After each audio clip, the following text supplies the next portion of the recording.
বিশ্বব্যাংক বলছেন করোনার কারণে বাংলাদেশের অর্থনীতি প্রবৃদ্ধি 2 থেকে 3% নেমে যেতে পারে, যেখানে প্রবৃদ্ধির লক্ষ্যমাত্রা।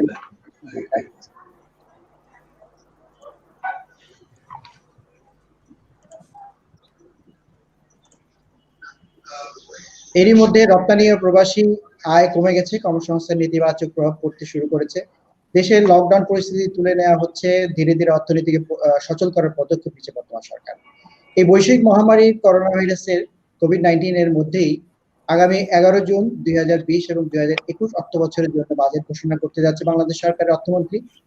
আয় ব্যয়ের বিশাল ফারাকের ঘাটতি পূরণই হবে এবারের বাজেটের মূল চ্যালেঞ্জ।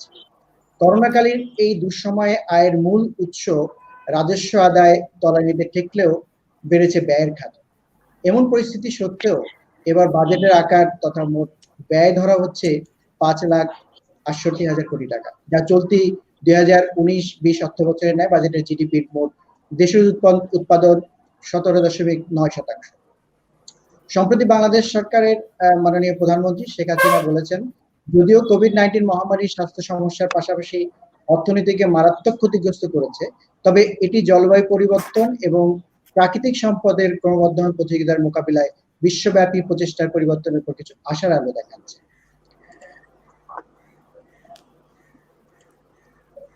গত 21শে মে মাননীয় প্রধানমন্ত্রী জাতিসংঘের এশিয়া প্রশান্ত মহাসাগরীয় অঞ্চলের অর্থনৈতিক ও সামাজিক কমিশনের 76তম অধিবেশনের ভিডিও বার্তায় তার ভাষণে একথা বলেন। তিনি বলেন, কোভিড-19 মহামারীর কারণে বিশ্ব শতাব্দীর অভূতপূর্ব চ্যালেঞ্জের মুখোমুখি হচ্ছে। স্বাস্থ্য সংক্রান্ত সমস্যার পাশাপাশি এই ভাইরাসটি আমাদের অর্থনীতিকে মারাত্মকভাবে ক্ষতিগ্রস্ত করছে। তবে মহামারীটি জলবায়ু পরিবর্তন এবং প্রাকৃতিক সম্পদের জন্য ক্রমবর্ধমান প্রতিযোগিতা মোকাবিলার বিশ্বব্যাপী প্রচেষ্টার পরিবর্তনের কিছু আশার আলোও দেখিয়েছে। এই মহামারী আমাদের একসাথে মোকাবিলা করা দরকার। অর্থনৈতিক সহযোগিতা জোরদার করার লক্ষ্যে মাননীয় প্রধানমন্ত্রী সবুজ অর্থনীতির উন্নত দেশগুলো থেকে জ্ঞান, দক্ষতা ও প্রযুক্তি হস্তান্তরের মাধ্যমে সক্ষমতা বৃদ্ধির জন্য সমর্থন এর প্রয়োজনীয়তার কথা তুলে ধরেন। আমি আবারও রিপিট করছি এই কথাটি। মাননীয় প্রধানমন্ত্রী বলেছেন, অর্থনৈতিক সহযোগিতা জোরদার করার লক্ষ্যে সবুজ অর্থনীতির উন্নত দেশগুলো থেকে জ্ঞান, দক্ষতা এবং প্রযুক্তি হস্তান্তরের মাধ্যমে সক্ষমতা বৃদ্ধির জন্য সমর্থনের প্রয়োজনীয়তার কথা অবশ্যই প্রয়োজন। তিনি বলেন, তার সরকার দীর্ঘমেয়াদী জাতীয় উন্নয়ন কৌশলের অংশ হিসেবে সবুজ অর্থনীতি প্রবৃদ্ধিকে সর্বোচ্চ গুরুত্ব দিয়েছে। বিশ্বের 770 কোটি মানুষের মধ্যে এমন মানুষ খুবই কম খুঁজে পাওয়া যাবে যার উপর কোভিড-19 রোগের প্রত্যক্ষ ও পরোক্ষ প্রভাব পড়েনি। এক উত্তপ্ত হাওয়া যেন ছুঁয়ে যাচ্ছে বিশ্বের সব প্রান্তে। একই সঙ্গে কাজ হারিয়েছেন অনেকে কাজ হারানোর আশঙ্কায় আছেন। হঠাৎ করে দরিদ্র হয়ে গেছেন বহু মানুষ। করোনায় বৈশ্বিক ক্ষয়ক্ষতির যে আশঙ্কা তা কয়েক ট্রিলিয়ন ডলারে ছড়াচ্ছে। তাই অনেক দেশই ধীরে ধীরে অর্থনৈতিক কার্যক্রম শুরু করেছে। বিশ্বজুড়ে সরকার ও সংস্থাগুলো পুনরুদ্ধার প্রক্রিয়ার দিকে তাদের দৃষ্টি আকর্ষণ করছে। এবার তাদের একটু আলাদাভাবে অর্থনৈতিক পুনর্গঠনের সুযোগ রয়েছে।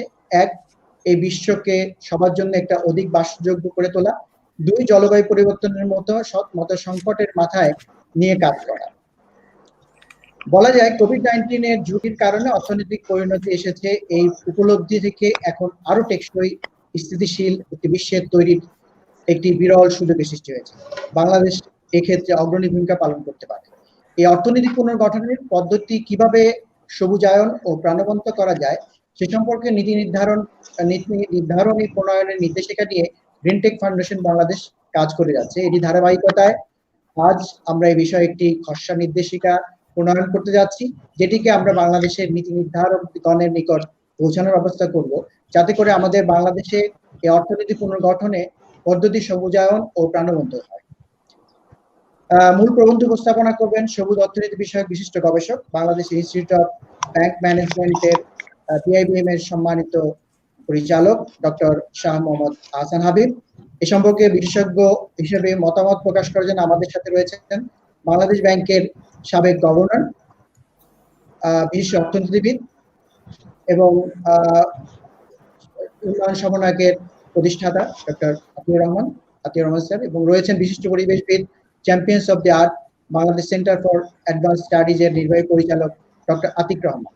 এবং গ্রামীণ ব্যাংকের সম্মানিত চেয়ারম্যান এবং গ্রিনটেক ফাউন্ডেশন সম্মানিত vice chairman professor doctor A.K.M. Saiful Majid.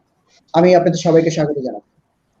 আমি এই পর্যায়ে আজ policy approach for green and resilient কোভিড-19 ইকোনমিক রিকভারি এই বিষয়ে মূল প্রবন্ধ উপস্থাপনার জন্য সবুজ অর্থনীতি বিষয়ক বিশিষ্ট গবেষক, বাংলাদেশ ইনস্টিটিউট অফ ব্যাংক ম্যানেজমেন্টের সম্মানিত পরিচালক ডক্টর শাহ আহসান হাবিবকে অনুরোধ জানাচ্ছি।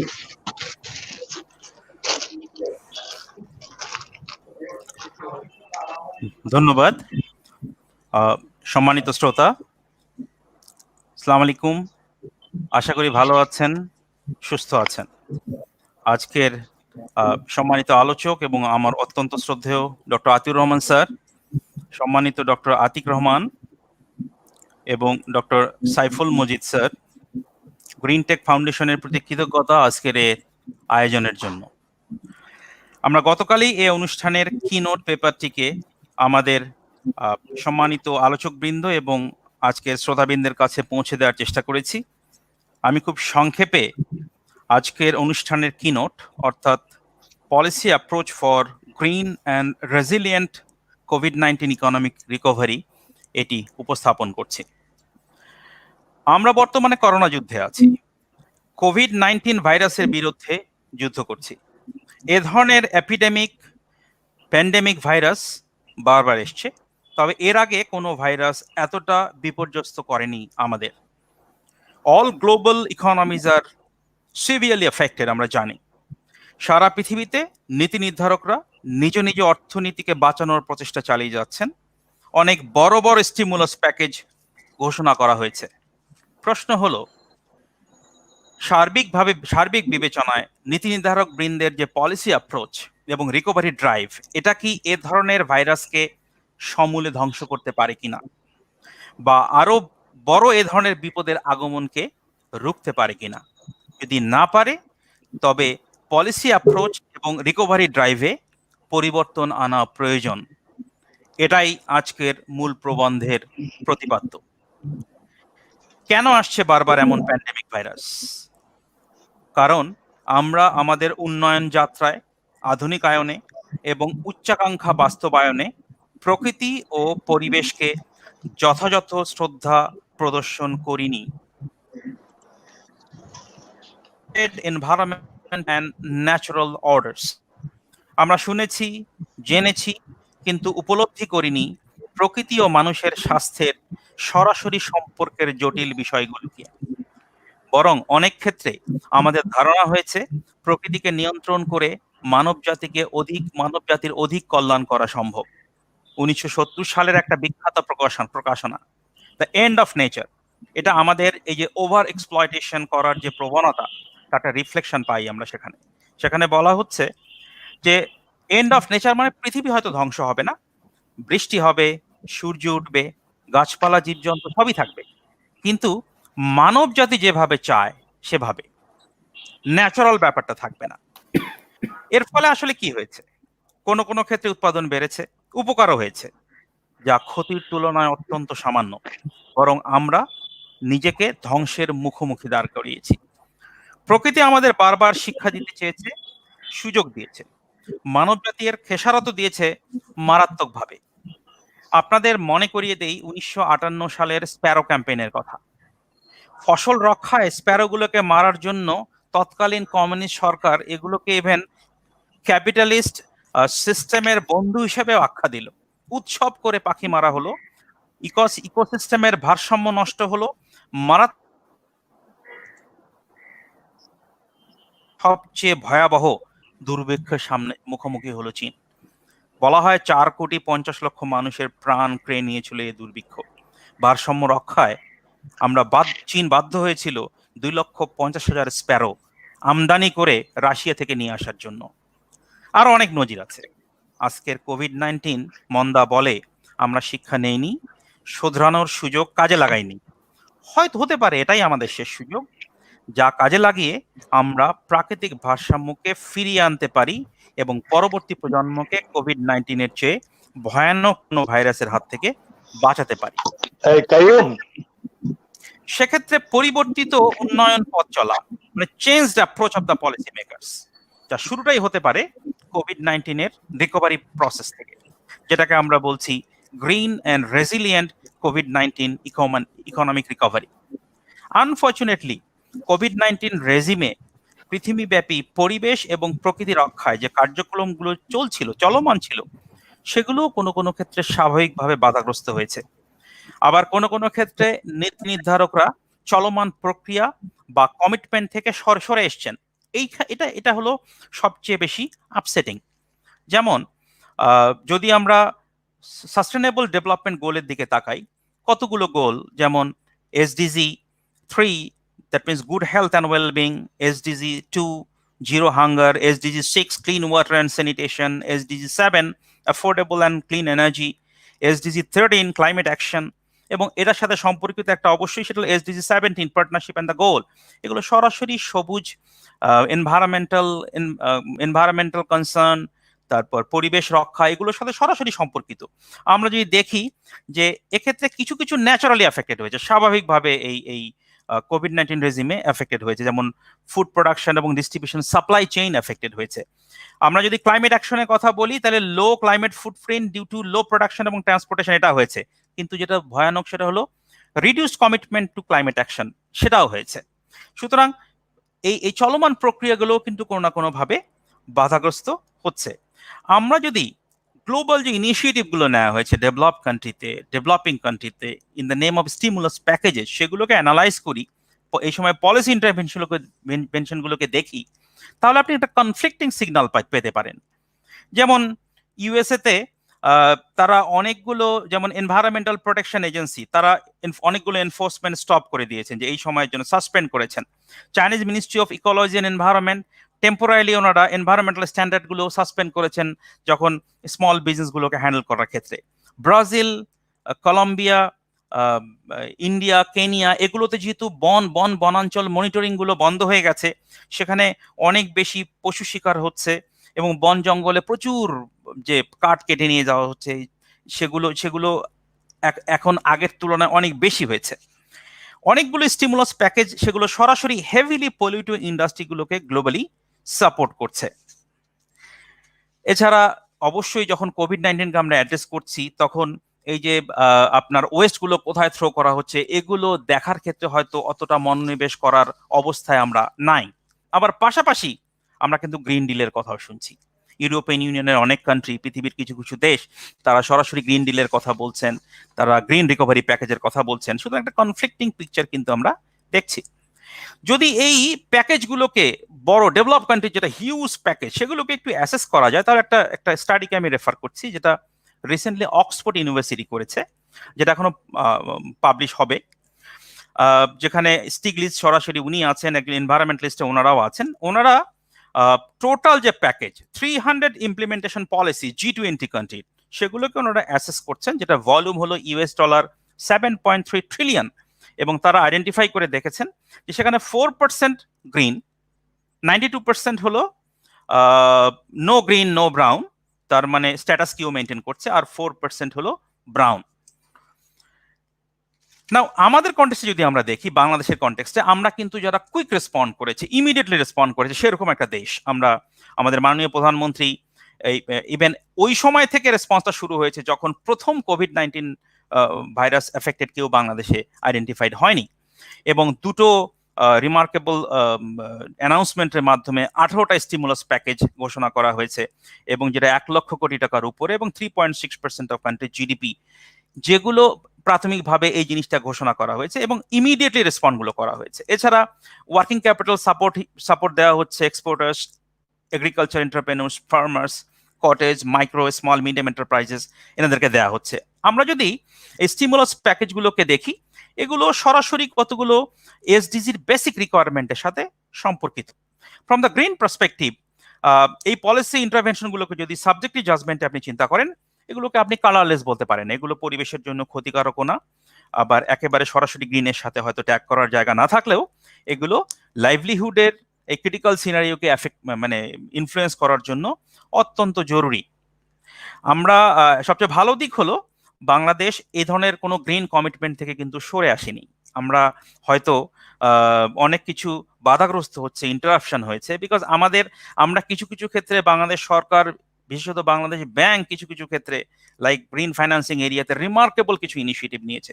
আমরা 2015 সালের কথা জানি যে মাননীয় প্রধানমন্ত্রী, যিনি আপনার ইউনাইটেড নেশনসের সবচেয়ে বড় যে অ্যাওয়ার্ড, এনভায়রনমেন্টাল অ্যাওয়ার্ড, সেটা উনি রিসিভ করেছেন। আমরা বাংলাদেশ ব্যাংকের রিমার্কেবল ইনিশিয়েটিভে গ্রিন ফাইন্যান্সিং এর ইভলিউশন আমরা আমাদের মার্কেটে দেখেছি। সবচেয়ে বড় কথা হলো আমরা কোনো জায়গা থেকে কিন্তু কমিটমেন্ট থেকে সরে আসিনি। That is the good thing about in the context of our country. Now, in the global context, should we think about economic returns? Yes, we'll have to. Surprisingly, আপনি যখন লং টার্ম ইকোনমিক রিটার্নের কথা বলছেন, তখনও কিন্তু long term economic রিটার্নের বিবেচনায় যে গ্রিন ইনভেস্টমেন্ট গুলো, সেগুলোর ইকোনমিক রিটার্ন বেটার। স্টাডি কিন্তু তাই বলছে। যে অক্সফোর্ড ইউনিভার্সিটির যে স্টাডিটার কথা বললাম একটু আগে, সেটাকে যদি রেফার করে আমি তাদের কিছু এভিডেন্স শো করতে চাই, সেটা হলো যে 700 স্টিমুলাস প্যাকেজ সারা বিশ্বের, যেখানে 232 জন senior officials from 53 countries including finance ministers এবং 232 এবং মোর দেন 200 সেন্ট্রাল ব্যাংকার্স, তাদের মধ্যে সার্ভেটা করা হয়েছে, এই অ্যাসেসমেন্টগুলো করা হয়েছে। এবং এই অ্যাসেসমেন্টের ভিত্তিতে দেখানো হচ্ছে যে যেগুলো গ্রিন প্রজেক্টস এবং ফিসকাল পলিসি ইন্টারভেনশন, সেগুলোর লং টার্ম রিটার্ন কিন্তু ট্রেডিশনাল ফিসকাল পলিসি ইন্টারভেনশনের থেকে ভালো। এবং সেক্ষেত্রে যে প্রজেক্টগুলোর কথা এবং বলা হচ্ছে এগুলো বেটার জব ক্রিয়েট করে। ইভেন ইন টার্মস অফ $1 ইনভেস্টমেন্টের রিটার্নের দিক থেকেও এগুলো কিন্তু much better. Specially developing country কনটেক্সটে একটা প্রজেক্টকে খুব হাইলি র্যাঙ্ক করা হয়েছে, কিছু প্রজেক্টকে, যেগুলোকে আমরা বলতে পারি ডেভেলপিং কান্ট্রি কনটেক্সটে। সেগুলো হলো in connection with investment in rural areas and eco-friendly agricultural activity, সেগুলো রিটার্ন খুবই চমৎকার এবং ডেভেলপিং কান্ট্রির জন্য স্পেসিফিক্যালি এগুলো সাজেস্ট করা হয়েছে। অনেকে আমরা বলতে পারি যে এই ক্রাইসিসের সময় হয়তো এমার্জিং ইকোনমিজ বা ডেভেলপিং কান্ট্রির জন্য এই সবুজ নিয়ে ভাবনার কোনো প্রয়োজন নাই। বাট ডেফিনেটলি আপনি যদি এই এভিডেন্সগুলো দেখেন, তাহলে ক্লিয়ারলি এটা বোঝা যায় এটা একটা short sighted views. Now, why will the policy makers in general terms, why অনেক পলিসি মেকার স্কেপটিক্যাল কেন? প্রবাবলি একটা হতে পারে তারা অনেক শর্ট টার্মে ভাবছেন, ইমিডিয়েটলি ভিজিবল রিটার্ন গুলো দেখতে চাচ্ছেন, একটা হতে পারে। আরেকটা যেটা ইন্টারেস্টিং ব্যাপার হলো, আমরা যখন অ্যাসেস করার চেষ্টা করছি যে আমরা তো নর্মালে ফেরত আসার চেষ্টা করছি, তো আমরা যে নর্মাল ফেরতে এসছি বা আমরা নর্মাল ফেরতে আসতে পেরেছি কিনা, এটা জাজ করছেন কিভাবে আপনি? গ্লোবালি যেভাবে আমরা জাজ করছি, আমরা সবসময় বলছি জিডিপি দিয়ে জাজ করছি। এখন জিডিপি কি মানে এই কনটেক্সটে মিসলিড করতে পারে কিনা আমাদেরকে? ইয়েস, করতে পারে। বিকজ আমি আপনাকে একটা সিম্পল এক্সাম্পল দেই। আপনারা ওই যে অয়েল স্পিলের কথা আপনারা জানেন, বিপি অয়েল স্পিল, এবং ওই সময় ওই যদি জিডিপি, ইন্টারেস্টিং হলো কিছু স্টাডিতে দেখানো হয়েছে যে এর ফলশ্রুতিতে কিছু কিছু জায়গায় জিডিপি ইভেন বেড়েছে, কারণ 4000 আনএমপ্লয়েড লোকের চাকরি হয়েছিল নতুন করে ওই ক্লিন আপ সার্ভিসেসের জন্য, এবং সেটা জিডিপিতে অ্যাড হয়েছে, এবং সেক্ষেত্রে অনেক সময় দেখানো হচ্ছে যে এটার থেকে ইকোনমি লাভবান হয়েছে। কিন্তু পরিবেশের যে মারাত্মক ক্ষতি হয়েছে সেটা কিন্তু ওখানে ক্যাপচার করা হয়নি। তার মানে জিডিপি আমাদেরকে কোনো কোনো ক্ষেত্রে মিসলিড করতে পারে। সো জিডিপির সাথে সাথে অবশ্যই অন্য ইন্ডিকেটরগুলোকে যদি আমরা কনসিডার না করি, তাহলে কিন্তু যে আপনি যে গ্রিন ডেভেলপমেন্ট, গ্রিন গ্রোথের কথা বলছেন, গ্রিন রিকভারির কথা বলছেন, এটা কিন্তু সম্ভব না। সুতরাং নাও in this scenery of uncertainty and scepticism, আমাদের কাছে অপশন কি? আমাদের কাছে দুটো অপশন। একটা, যদি আমরা অপটিমিস্টিক হই তাহলে এভাবে ভাবতে পারি যে এখান থেকে আমরা শিক্ষা নেব, এবং এই যে আমরা পত্র পত্রিকা দেখছি যে হিমাচলের পলিউশন কমের ফলে 200 কিলোমিটার দূর থেকে হিমাচলের যে পাহাড়ের চূড়া সেটা দেখা যাচ্ছে। আমরা দেখছি যে নীল আকাশ দেখা যাচ্ছে, ইটালিতে পলিউশন থাকছে না, ক্লিন ওয়াটার দেখা যাচ্ছে। আমরা এটাকে পিক করতে পারি, দিস ইজ ওয়ান অপশন। আর একটা হতে পারে যে আমরা যদি পেসিমিস্টিক হই, আমরা সেভাবে ভাবতে পারি যে 2008 সালের পরে কি হয়েছিল, এই গ্রিনহাউস গ্যাস এমিশন এর আগে যতটুকু কমেছিল, তারপর ওই ক্রাইসিসকে রিকভার করতে গিয়ে আমরা গ্রিনহাউস গ্যাস এমিশন বাড়িয়ে ফেলেছি, আরো বেশি জোরে সোরে পরিবেশের ক্ষতি করেছি। সো দুটো দিক কিন্তু আমাদের সামনে আছে। আমরা অবশ্যই অপটিমিস্টিক হয়ে ভাবতে চাই, আমরা চাই যে আমরা এটা থেকে শিক্ষা নেব, এবং সেজন্যই আমরা চাই যে নতুন যে রিকভারি প্যাকেজ, নতুন যে স্টিমুলাস প্যাকেজ, সেগুলো একটা স্ক্রিনিং প্রসেসের মধ্য দিয়ে যেতে হবে। আমাদের চোখের সামনে যাতে আসে যে ইয়েস, এটা পরিবেশের ক্ষতি করছে না, আমাদের নিডকে অ্যাসেস করছে, নিডকে অ্যাড্রেস করছে, এবং অবশ্যই কোনো কোনো ক্ষেত্রে পরিবেশের লং টার্মে পরিবেশ রক্ষায় সেটাকে ভূমিকা রাখছে। নাও যেটা করার চেষ্টা করেছি আমি এই পেপারে, সেটা একটা স্ক্রিনিং ওভারঅল একটা ফ্রেমওয়ার্ক দেওয়ার চেষ্টা করেছি। সেটা প্রথমত অবশ্যই এ ধরনের একটা স্ক্রিনিং এ যেতে গেলে আপনাকে রিকগনাইজ করতে হবে, it's very important at the outset, it's very important যে পিপল, মানুষ, প্রকৃতি, ক্লাইমেট, এগুলোর যে ইন্টার রিলেশনশিপ, এটাকে রিকগনাইজ করা at the policy level is very important. This are interconnected. So এটা কারণটাকে রিকগনাইজ করা, কি কারণে এটা হচ্ছে, দ্যাট ইজ ভেরি ইম্পর্টেন্ট। তার মানে এটা it's a collective systemic risk, যেটাকে অ্যাড্রেস করা খুব জরুরি। এবং একটা আমব্রেলা ফ্রেমওয়ার্কের আওতায় প্রথমে যদি পুরো জিনিসটাকে আমি অ্যাসেস করি, প্রথমে কি যে ফার্স্ট থিং হলো যে কারেন্ট আমাদের কন্টামিনেশন রিস্ককে অ্যাড্রেস করতে হবে, it's immediate need. So current contamination রিস্কের জন্য সাফিসিয়েন্ট রিসোর্স অ্যালোকেশন এবং ইনসেন্টিভ, এই ধরনের ইনসেন্টিভ দেয়া যাতে এক্ষেত্রে রিলেটেড কিছু বিহেভিয়ার প্যাটার্ন আছে সেগুলোকে ইনফ্লুয়েন্স করা যায়। No doubt, this the first one.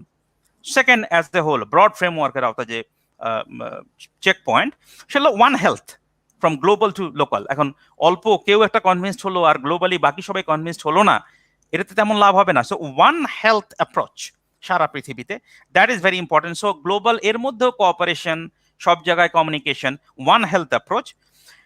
And third is very important, সেটা হলো স্টিমুলাস প্যাকেজগুলো এবং ইনসেন্টিভ প্যাকেজগুলো লং টার্ম সাস্টেনেবল ডেভেলপমেন্ট এবং নেচারের ক্ষেত্রে পজিটিভ ইম্প্যাক্ট রাখে কিনা। So this a broad check point, broad consideration. Now specifically কিছু স্পেসিফিক চেক পয়েন্ট আমরা আইডেন্টিফাই করতে পারি। There are several check points. Number one, যে চেক পয়েন্ট ওয়ান, যে স্টিমুলাস প্যাকেজগুলো they handle contamination risk. Number two, they boost economic activities. Number three, they boost long-term growth. All these have long-term growth potentials. They create job for generating income. এগুলোর positive impact আছে টেকনোলজিতে, because এটার সাথে আমরা এনভায়রনমেন্টকে relate করার অনেক সুযোগ আছে। যে promote public health and social capital, they resilient to future shock, এবং they respect environment and nature. এছাড়া যে এরিয়াগুলো অবশ্যই আমাদের সামনে থাকা দরকার, যে ওই এরিয়াগুলোর মাধ্যমে আমরা রিকভারি প্যাকেজগুলোকে এনফোর্সমেন্টে যেতে পারি না, সেগুলো কি? যেমন অবভিয়াসলি গ্রিন ইন্ডাস্ট্রি, এগুলো ইলাবোরেট করেছি আমি ওই পেপারে, how. Then green construction, clean energy, green transport, conserving biodiversity, green agriculture, reducing pollution, and obviously green financing. এবং যেগুলো বিশেষত এই অক্সফোর্ড স্টাডিতে যে প্যাকেজগুলো আইডেন্টিফাই করা হয়েছে, তার প্যাকেজ একটা লিস্ট আমি এখানে দেওয়ার চেষ্টা করেছি আমাদের, যে আমরা স্টিমুলাস প্যাকেজগুলো ডিজাইন করার সময় এগুলো থেকে, এই হাইলি র্যাঙ্কড প্যাকেজগুলো থেকে পিক করতে পারি কিনা। যেমন একটা হাইলি র্যাঙ্কড প্যাকেজ হলো investment in research and development spending, এবং একটা আমাদের জন্য খুবই রিলেভেন্ট একটা প্যাকেজ হলো rural support schemes spending such as sustainable. But ultimately আপনি সব এই যে আপনি এনভায়রনমেন্টকে অনার করছেন, সবুজ করছেন, বাট আলটিমেটলি যখন ব্রড ডাইমেনশনে চিন্তা করবেন, it's a combination of economic, environmental, social. আমি পুরো জিনিসকে আমার পেপারে ইলাবোরেট করার চেষ্টা করেছি, ইন্ডিভিজুয়াল প্যাকেজ থেকে শুরু করে এই পুরো ডাইমেনশনটাকে। নাও অবভিয়াসলি এই যখন আপনি একটা বটম লাইনও ফিক্স করতে হবে পুরো ফ্রেমওয়ার্কে। What is the bottom line? Countries must avoid any effort towards halting ongoing environmental commitment and related green budgeting. যে প্রসেসগুলো চলছে এগুলো হল্ট করার কোনো সুযোগ নাই। এটা বটম লাইন, এই জায়গায় আমাকে থাকতে হবে। Now alongside relying on conventional economic indicator like GDP, আমাদের অল্টারনেটিভ ইন্ডিকেটরস কিন্তু অ্যাভেলেবেল করা হচ্ছে, এগুলো কান্ট্রি টু কান্ট্রি ভ্যারি করবে। আমাদের মতন ইন্ডিকেটর আমাদেরকে ঠিক করে নিতে হবে, সেটা হলো inclusive green growth indicator that requires approaches and matrices beyond GDP. জিডিপির বাইরে বেশ কিছু জিনিসের মধ্যে কনসিডার করা হয়, যেখানে ইকোনমিক গ্রোথ, এনভায়রনমেন্টাল সাস্টেনেবিলিটি এবং সোশ্যাল ইনক্লুসিভনেস, পুরো ব্যাপারটাই যাতে এই আমরা ইন্ডিকেটর অ্যাপ্রোচে নিয়ে আসতে পারি। আমাদের টার্গেট যাতে জিডিপির পাশাপাশি এটা হয় যে আমরা এটা অ্যাটেন্ড করব, দ্যাট ইজ দ্য টার্গেট। তখন হয়তো ইকোনমির সাথে সাথে আমরা অন্য জিনিসগুলোকেও অ্যাড্রেস করার সুযোগ পাবো। আমরা ন্যাশনাল বাজেটের জন্য ওয়েট করছি, যেটা ডিক্লেয়ার করা হবে খুব তাড়াতাড়ি, এবং অবভিয়াসলি আমরা এই কনসিডারেশনে স্ক্রিনিং প্রসেস আমরা চাইবো ন্যাশনাল বাজেট থেকে শুরু করে সবকিছুই এই স্ক্রিনিং প্রসেসের মধ্য দিয়ে যাক।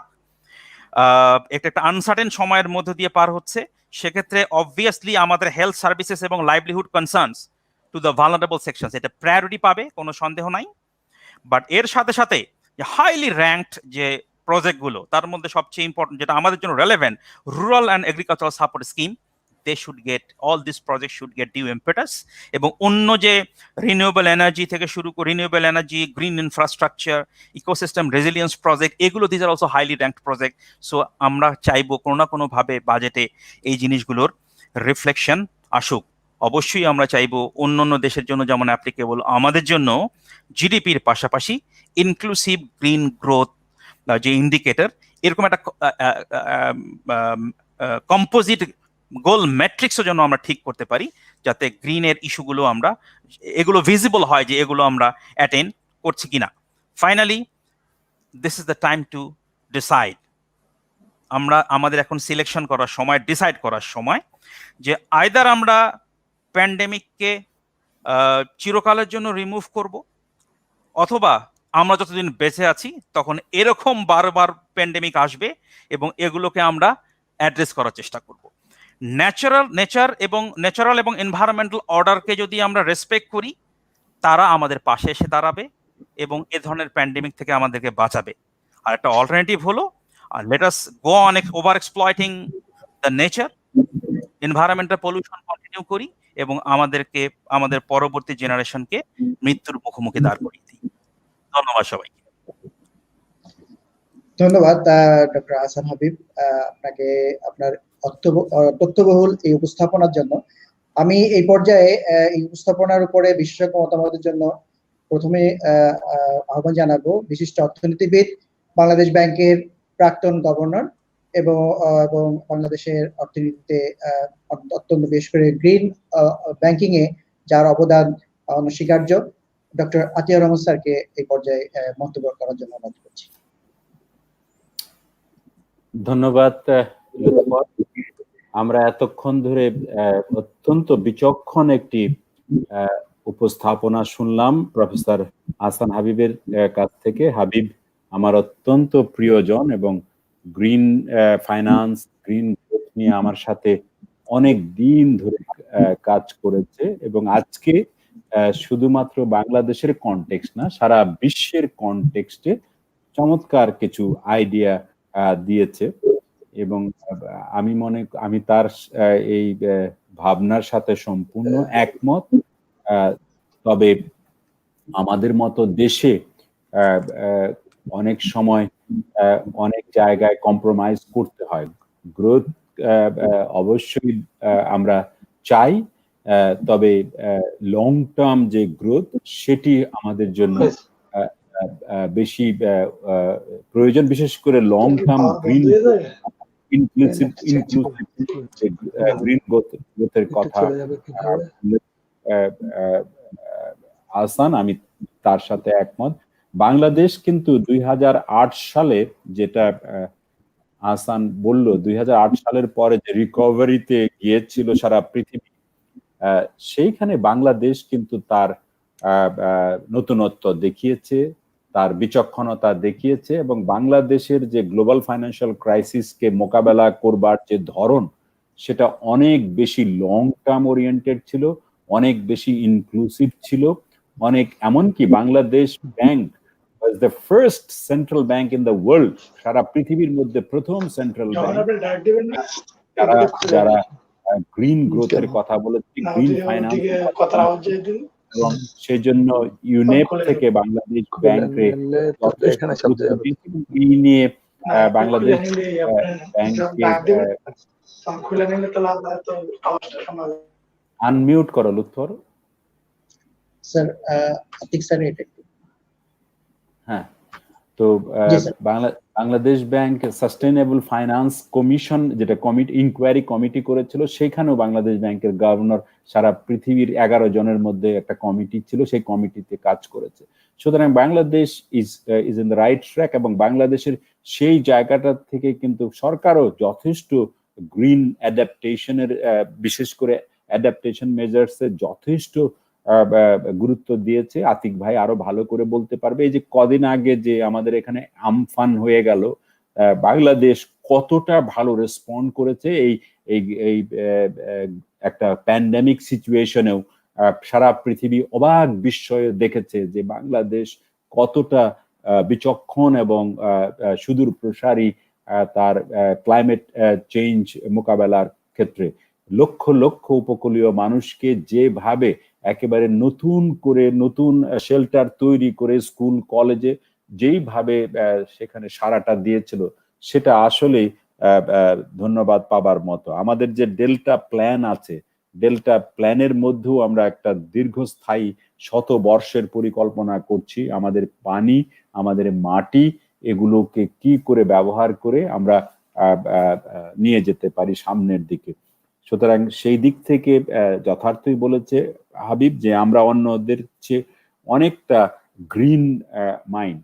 তবে একই সঙ্গে যে ভয়টা বিশ্বের জন্য করেছে হাবিব, যে আমাদের যখন কোভিড, যখন আমরা ভ্যাকসিন এসে যাবে, তখন যে কোভিডের যে রিকভারির দিকে আমরা যাব, সেই রিকভারির সময় কিন্তু অনেক সময় কম্প্রোমাইজ করবে, গ্রিনের কথা না ভেবে তাড়াতাড়ি অন্য প্রক্রিয়াতে ঢুকবার চেষ্টা করবে। এবং সেই জন্য একটা স্ক্রিনিং মেকানিজমের কথা যেটা বলেছে, আমি মনে করি যে এটা আমাদের মাথায় রাখা উচিত। এবং বাংলাদেশের জন্য এটা সহজ, কারণ বাংলাদেশ গত 10 বছর ধরেই এটা প্র্যাকটিস করে এসেছে। বাংলাদেশের বাজেটের মধ্যে গ্রিননেসের যে একটা প্রক্রিয়া ছিল, সবসময় আমরা দেখেছি তার একটা বড় জিনিস ছিল যেটা হিন্ট করেছে হাবিব, সেটা হলো যে আমরা গ্রামীণ উন্নয়নের উপরে অনেক বেশি জোর দিয়েছি, কৃষির উপরে অনেকটা জোর দিয়েছি। এখন আমাদের কাছে যেটা চ্যালেঞ্জ,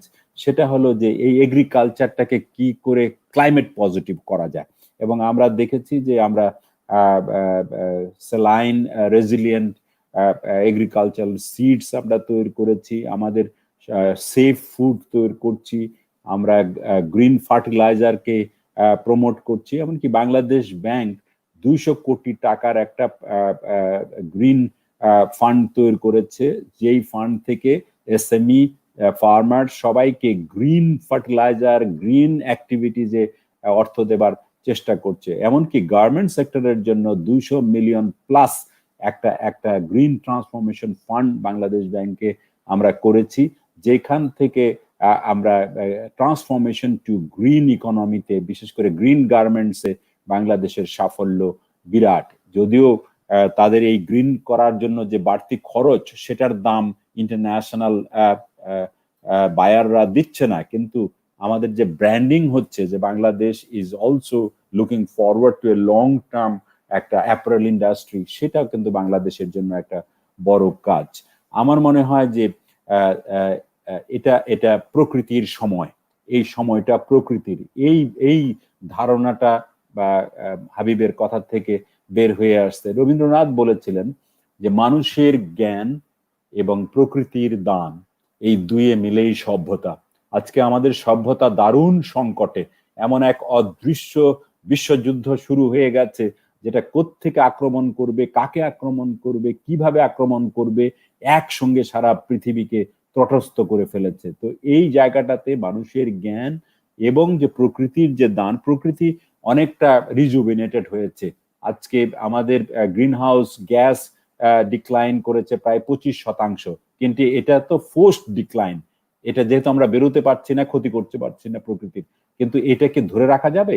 এই যে ধরে রাখতে হলে পরে আমাদের তাহলে এখনই লং টার্ম যে স্ক্রিনিং এর কথা বললো আহসান, সেই দিকে যেতে হবে এবং লং টার্ম চিন্তা করতে হবে। আমাদের এই লকডাউন কিন্তু আমাদেরকে দেখিয়েছে যে প্রকৃতি এখনো তার পুরোনায় ফিরে, তার শক্তিমত্তা প্রকাশের সুযোগ আছে, সে বের হয়ে আসতে পারে, যে প্রকৃতি তার শক্তি, যে ইতিবাচক শক্তি, সেটা দেখাতে পারে। মানুষ যদি প্রকৃতিকে ধ্বংস না করে, তাহলে প্রকৃতি আবার রিভাইভ করতে পারে এবং আমাদের জীবন আরো কতই না সুন্দর হতে পারে। এবং আমরা যদি প্রকৃতির সাথে মিলেমিশে চলতে পারি, ইন হারমোনি যদি আমরা চলতে পারি, আমাদের সেই জন্য প্রকৃতিকে আমাদের প্রোটেক্ট করবার জন্য যে সমস্ত শক্তি আছে সেগুলোকে প্রয়োগ করবার সময় আছে। আমরা একটা প্রো নেচার বা একটা প্রকৃতি প্রীতি একটা একটা প্রবৃদ্ধি চাই, যেটা মধ্যে আমাদের এসডিজির কথা যেটা বললো, কতগুলো এসডিজি আছে, আমাদের প্যারিস এগ্রিমেন্ট, তারপরে আপকামিং যে গ্লোবাল ফ্রেমওয়ার্ক ফর বায়োডাইভার্সিটি, এগুলো সব মিলিয়ে আমরা এরকম একটি সবুজ প্রবৃদ্ধির দিকে যাই। এবং এটা করতে গেলে পরে আমাদের যে কাজগুলো করতে হবে, আমাদের প্রকৃতিরও কিন্তু একটা অবকাঠামো আছে। প্রকৃতির অবকাঠামোগুলো আপনারা সকলেই জানেন, যেমন ধরেন ওয়েটল্যান্ড, আমাদের যে এই যে জলজ জায়গা, আমাদের ফরেস্ট, আমাদের ম্যানগ্রোভ, এগুলো কিন্তু প্রকৃতির ইনফ্রাস্ট্রাকচার। এই প্রকৃতির এই ইনফ্রাস্ট্রাকচার গুলোকে যেন আমরা ধ্বংস না করি, বরং এগুলোতে আমরা যেন ইনভেস্ট করি। আমরা যে প্রকৃতির যে বন্য প্রাণী আছে তাদেরকে যেন বন্যই থাকতে বলি, তাদেরকে যেন ওয়াইল্ড স্পেসিস তারা হিসেবে থাকতে পারে। আমাদের যে ল্যান্ড যে ডিগ্রেড করে ফেলেছে এতদিন যাবত, আমরা সেটা যেন আবার আমরা রিস্টোর করতে পারি, এবং আমাদের বায়োডাইভার্সিটি যে ক্ষতি করে ফেলেছি সেটা যেন আবার নতুন করে সাজাতে পারি। আমরা এই আমফানের সময় লক্ষ্য করলাম যে সুন্দরবন আমাদেরকে কতটাই না বাঁচিয়ে দিল। এবারের এত বড় সংকটে সুন্দরবনের যদি আমরা না থাকতো কি অবস্থা হতো বাংলাদেশের এই কোভিড এর সময়টাতে। সুতরাং এই যে আমাদের প্রিয় বন্ধু প্রকৃতি সুন্দরবন, তাকে যেমন করে হোক রক্ষা করতে হবে। যেটা আহসান ইঙ্গিত করলো যে এই সময় হয়তো এনভায়রনমেন্টাল মনিটরিং কমে গেছে, সুতরাং যেন আমাদের সুন্দরবনের যেন কেউ কোনো ক্ষতি না করতে পারে, আমাদের কোনো বনের কেউ যেন গাছ কেটে না নিয়ে যেতে পারে, এই জায়গায় আমাদের নজর এর মধ্যে রাখতে হবে এবং সমাজকেও রাখতে হবে। আমাদের কৃষিকে আরো বায়োডাইভার্সিটি পজিটিভ করতে হবে। আমাদের এই প্রকৃতির যে অবকাঠামো এবং আমরা যে নতুন করে যে অবকাঠামো তৈরি করছি, এই দুইয়ের মধ্যে একটা ইন্টিগ্রেশন বা একটা ইন্টারফেস থাকতে হবে। আমরা এমন প্রকৃতি করব যেটা ক্লাইমেট, এমন ইনফ্রাস্ট্রাকচার গড়ব যেটা ক্লাইমেট রেজিলিয়েন্ট এবং যেটা বায়োডাইভার্সিটিকে ক্ষতি না করে বরং হেল্প করে, এই মাথায় রাখবো। যে কোনো অবকাঠামো করবার সময় আমরা এটা খেয়াল করব। আর সাস্টেইনেবল যে কনজাম্পশন এবং সাস্টেইনেবল যে প্রোডাকশন, এই দুটোর কথা আমরা খেয়াল করবো। এই যে স্টিমুলাস প্যাকেজের কথা বললো, আমরা এমন স্টিমুলাস প্যাকেজ চাই যে স্টিমুলাস প্যাকেজ দিয়ে আমরা শুধুমাত্র যারা বড় ব্যবসায়ী, যারা বড় আর্থিক প্রতিষ্ঠান, তাদের হাতকে শুধু শক্তিশালী করব না, আমরা এমন স্টিমুলাস প্যাকেজ দেব যারা উৎপাদন করে, সাস্টেইনেবল প্রোডাকশন করে, যারা কনজাম্পশনকে সাহায্য করে। যেমন ধরেন এই যে গ্রামের কৃষক, তারা এবছর খেয়াল করুন, কৃষক এত ভালো প্রোডাকশন করেছে বলেই কিন্তু আমরা দুশ্চিন্তা মুক্ত আছি, আমাদের বাইরে থেকে চাল কিনতে হচ্ছে না, এবং সেই জন্য আমরা অনেকটাই নিশ্চিন্তে কোভিড মোকাবেলা করতে পারছি। যদি $2 বিলিয়ন সমপরিমাণ চাল কিনতে হতো বাইরে থেকে, কোথায় চাল কিনতাম? ট্রেড তো নাই। তো এই যে দুশ্চিন্তা মুক্ত একটা পরিবেশ আমাদের দিচ্ছে আমাদের কৃষকরা, তাদের দিকে নজর দিই। আমাদের কৃষক আমাদের গ্রাম বাংলায় হতে পারে আমাদের আমাদের আমাদের এই কোভিড থেকে বের হয়ে আসবার সবচেয়ে বড় রক্ষা কবচ। সুতরাং আমাদের আজকের বিনিয়োগে সেই রকম কৃষির দিকে নজর দিতে হবে। আরেকটা জিনিস যেটা হবে যে আমাদের এখন যেটা দরকার এই মুহূর্তে, আমি মনে করি যে মানুষের কনজাম্পশন বাড়াতে হবে। মানুষ যদি ভোগ না করতে পারে তাহলে চাহিদা বাড়বে না, চাহিদা যদি না বাড়ে অর্থনীতি অবশ হয়ে আছে, অর্থনীতিকে কিন্তু আমরা ইফেক্টিভ ডিমান্ড দিতে পারবো না। সুতরাং আমরা এমন জায়গায় আমরা স্টিমুলাস নিয়ে যেতে চাই যেখানে মানুষের হাতে পয়সা যায়, সেই পয়সাটা যেন মানুষ খরচ করে। এখন কিন্তু একটা খুব সতর্কতার সাথে মানুষ সঞ্চয় করবার চিন্তা করবে যে আগামীতে যদি এটা আরো দীর্ঘদিন থাকে কোভিড, তাহলে আমি এখন যে ইনকামটা করি সেই ইনকামটার খানিকটা অংশ রেখে দেই, কারণ তারপরে কি হবে। সেই জন্য আমার মনে হয় যে গরিব মানুষ কিন্তু তার বাঁচবার জন্যই তার অর্থটা খরচ করবে। সুতরাং যেখানে দ্রুত তাদেরকে যদি আমি অর্থ দিতে পারি গ্রামের মধ্যে, তাহলে গ্রামের মানুষের হাতে যে অর্থটা আসবে সেটা দিয়ে চাহিদা তৈরি করবে। যেমন বলি যে 100 টাকা করে আমরা মায়ের হাসি প্রকল্পে আমাদের মায়েদের, গ্রামের 1 কোটি মায়েদেরকে আমরা টাকা দিই। এখন আমি প্রস্তাব করব যে 100 কেন, আমরা তাদেরকে 500 টাকা দিই না কেন?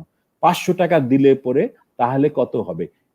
5,000 কোটি টাকা বা কত কোটি, এই এই এই এত মানুষ 5 গুণ বেড়ে যাবে। এখন যা দেই খরচটা, এটা 5 গুণ বেড়ে যাবে। সুতরাং এই টাকাটা কিন্তু আমাদের দেশেই খরচ করবে। তিনি এই টাকাটা নিয়ে একটা মাছ কিনবেন, একটা সবজি কিনবেন, একটা ফল কিনবেন, কিংবা একটা তার বাচ্চাকে ডিম কিনে দিবেন।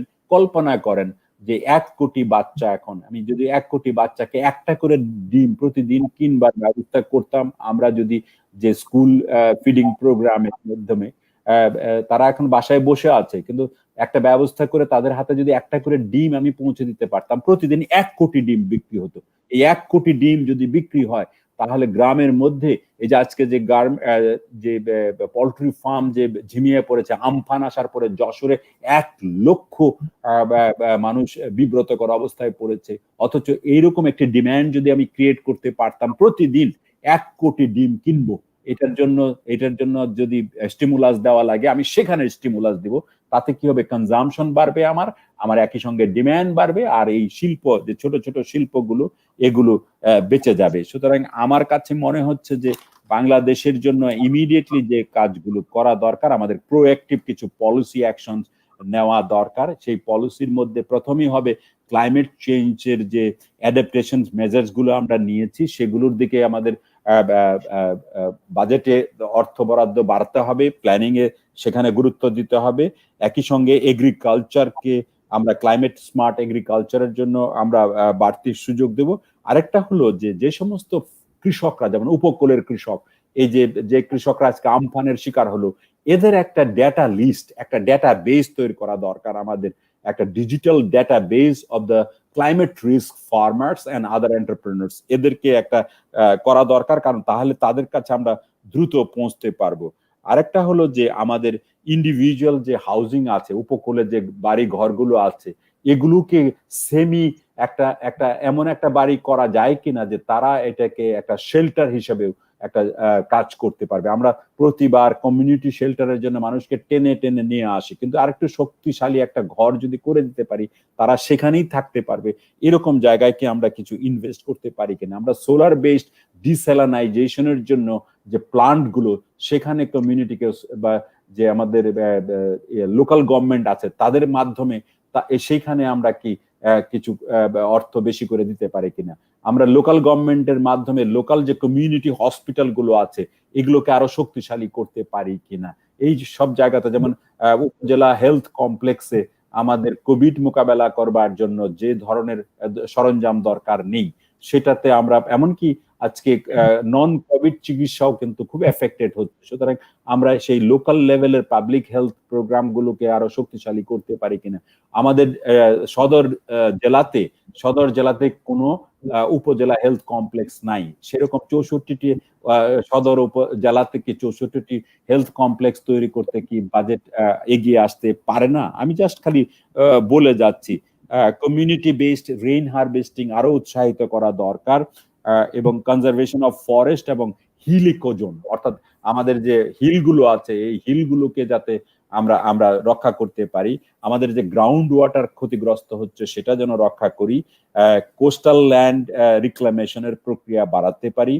আরেকটা জিনিস যেটা করতে পারি, কোভিড আমাদেরকে খুব ভালো শিক্ষা দিল যে ঘরে বসে কাজ করা। এই যে আজকে কনফারেন্স আমরা এখানে ঘরে বসে করছি, তা না হলে তো এটা লুৎফর হয়তো আমাদেরকে ডাকতো কোনো একটা মিলনায়তনে, আমরা সবাই গাড়ি চালিয়ে সেখানে যেতাম, ট্রাফিক কনজেশন আরো বাড়াতাম, আরো গ্রিন হাউস গ্যাস বাড়িয়ে দিতাম। এই প্র্যাকটিসটাকে আমরা ধরে রাখতে পারি কিনা? পোস্ট কোভিডেও আমরা এইভাবে কনফারেন্স করব, আমরা কনজেশন গ্যাস কমাবো এবং অনলাইন প্ল্যাটফর্মে আমাদের শিক্ষার একটা বড় অংশ দেবে। এখন আমি কিন্তু ঘরে বসে ক্লাস নিচ্ছি, তাহলে কিন্তু কোভিড চলে গেলে আমাকে আবার গাড়ি চালায় ইউনিভার্সিটিতে বেশি বেশি কেন যেতে হবে? তার চেয়ে একটা অংশ আমি এখান থেকে বসেই করি না কেন? এই জন্য কিন্তু আমার ছেলে মেয়েদেরকে তাদের ট্যাব দিতে হবে, তাদের ল্যাপটপ নাই। আমার বিশেষ করে পাবলিক ইউনিভার্সিটিতে আমার ছেলে মেয়েদেরকে স্মার্টফোন নাই, বেশিরভাগ গ্রাম থেকে আসে। তাদের জন্য কি একটা বাজেটে আমরা এবার ইউনিভার্সিটি গুলোকে, যে 8 লক্ষ ছেলে মেয়েদের মধ্যে যদি 4 লক্ষ ছেলে মেয়েদের যদি তাদের এই স্মার্ট ইকুইপমেন্ট না থাকে, সেটা পৌঁছে দেওয়ার জন্য যদি আমরা বাজেটে যদি টাকা আউটরাইট নাও দিতে পারি, তাদের জন্য কি 0 রেট অফ ইন্টারেস্টে আমি একটা ইউনিভার্সিটি এবং ব্যাংকের মধ্যে একটা বন্ধন স্থাপন করবার জন্য হচ্ছে রেট অফ ইন্টারেস্টের সাবসিডিকে দিতে পারি না? পুরো রেট অফ ইন্টারেস্টটা খালি বাজেটের মাধ্যমে সাবসিডাইজ করব, যাতে করে একটা ল্যাপটপ কিনতে পারে আমার একটা ছেলে, এবং তারা মাসে মাসে সেটা তারা হয়তো ফেরত দেবে। এমনিতে দিতে পারলে সিএসআর যে প্রজেক্ট গুলো আমরা করতাম বাংলাদেশ ব্যাংক থেকে, এটাকে একটা এই ল্যাপটপ কিনবার জন্য আমরা চেষ্টা করেছি অনেক সময়তে, আরো সাপোর্ট দেওয়া যায় কিনা। আমি এইভাবে বলছি যে আমাদের নতুন করে বিজনেস যে আমরা করছি, শুধু এডুকেশন না, business platform, e commerce platform, আমাদের কৃষিকে আমরা যে পণ্যগুলো বিক্রি করব এটা ই প্ল্যাটফর্মে বিক্রি করব। অলরেডি গুডস ফর নেশন বলে একটা ই প্ল্যাটফর্ম চালু হয়ে গেছে। এটাকে আরো আমাদের যে স্টার্ট আপ গুলো, গ্রামীণ স্টার্ট আপ গুলো বা শহরের স্টার্ট আপ গুলো, এরা এই কৃষকের ফসল, যেমন সেদিন আমি টেলিভিশনে দেখছিলাম একজন কৃষক বলছে যে আমার ফসল এবার খুব ভালো অবস্থা, আমি ঠিক মতো বিক্রি করতে পারবো। কেমন করে বিক্রি করতে পারবেন? বলে যে ঢাকা থেকে কেউ খেয়াল করেছে যে আমার ফসল খুব ভালো, তা আমাকে তারা ই কমার্স করবে বলে আমার সমস্ত ফসল তারা কিনে নিয়েছে, এবং তারা এখন ঢাকায় ফ্ল্যাটে ফ্ল্যাটে সেই আমার বেগুন, আমার সবজি পৌঁছে দিচ্ছে। সুতরাং এইভাবে এই e platform for the e commerce for agriculture এবং বিজনেস, এগুলোকে আমরা করতে পারি কিনা, এবং আমরা যে পরবর্তীকালে যে উদ্যোগটা নেব যাতে করে তাড়াতাড়ি, যেটা আসানের কথায় সবচেয়ে গুরুত্বপূর্ণ যেটা হলো long term versus short term, that is এই যে আমরা লং টার্ম চিন্তা করতে হবে। আমরা যে ইকোনমিক রিকভারি এফোর্ট করব, সেখানে যেন আমরা 2008 সালে গ্লোবাল ফাইন্যান্সিয়াল ক্রাইসিসের সময় যারা উন্মাদের মতো শুধুমাত্র টাকা ঢেলেছে, হেলিকপ্টার থেকে টাকা দিয়েছে, আমরা টাকা দিয়েছি গরু গাড়ি করে, গ্রামে গেছি, খামারদের কাছে গেছি, আমি কৃষকের কাছে আমরা গিয়েছি। আমাদের ওই টাকা নিয়ে যেতে হবে গরুর গাড়িতে, আকাশে হেলিকপ্টারে করে না, বড়দেরকে টাকা দেওয়ার জন্য না। তো সেই জায়গাগুলোতে আমার মনে হয় যে এমন কাজ করতে হবে যাতে করে গ্রিন ইকোনমিক, আমরা গ্রিন মানে লং, গ্রিন মানে ডিজিটাল, গ্রিন মানে ইনক্লুশন, এই জিনিসগুলো মাথায় রেখে আমাদের এই ফাইন্যান্সটাকে সেইভাবে সাজাতে হবে। এবং আমাদের ইউরোপিয়ান ইউনিয়নরা ইতিমধ্যেই ভাবতে শুরু করেছে যে তারা তাদের লিডার্সরা বলছে যে তারা তোমার রিনিউয়েবল এনার্জির উপরে বেশি গুরুত্ব দিবে। আমরা রিনিউয়েবল এনার্জির উপরে গুরুত্ব দিচ্ছি, কিন্তু আমরা একটা টার্গেট করতে হবে যে আগামী 10 বছরের মধ্যে আমরা কত পার্সেন্টেজ আমাদের পুরো এনার্জিকে গ্রিন করব।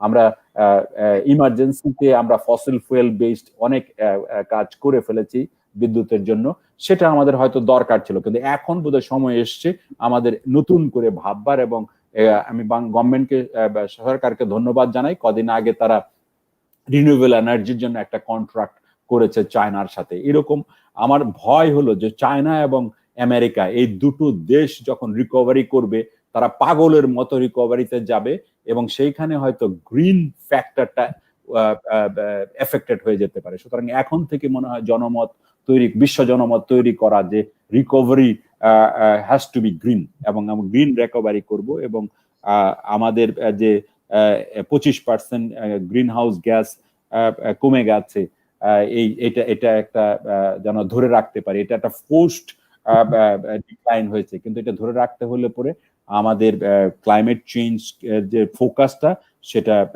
অব্যাহত রাখতে হবে। এবং গ্লোবাল ওয়ার্মিং এর যে ভয় কিন্তু এখনো রয়ে গেছে, সেই ভয়টা বজায় রাখতে হবে, এবং সবাই মিলে প্রকৃতির প্রতি শ্রদ্ধাশীল থাকতে হবে। আমি মনে হয় এখানে স্টপ করি। ধন্যবাদ সবাইকে। ধন্যবাদ স্যার আপনাকে আপনার চমৎকার উপস্থাপনার জন্য।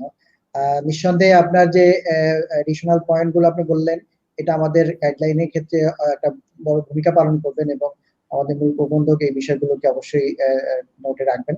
এই পর্যায়ে আমি অনুরোধ করব আমাদের পরবর্তী বিষয়ক মতামত পেশ করার জন্য আমাদের বিশিষ্ট পরিবেশবিদ, চ্যাম্পিয়ন্স অফ দি আর্থ এবং executive director Bangladesh centre for advance studies, doctor Atiq Rahman স্যারকে।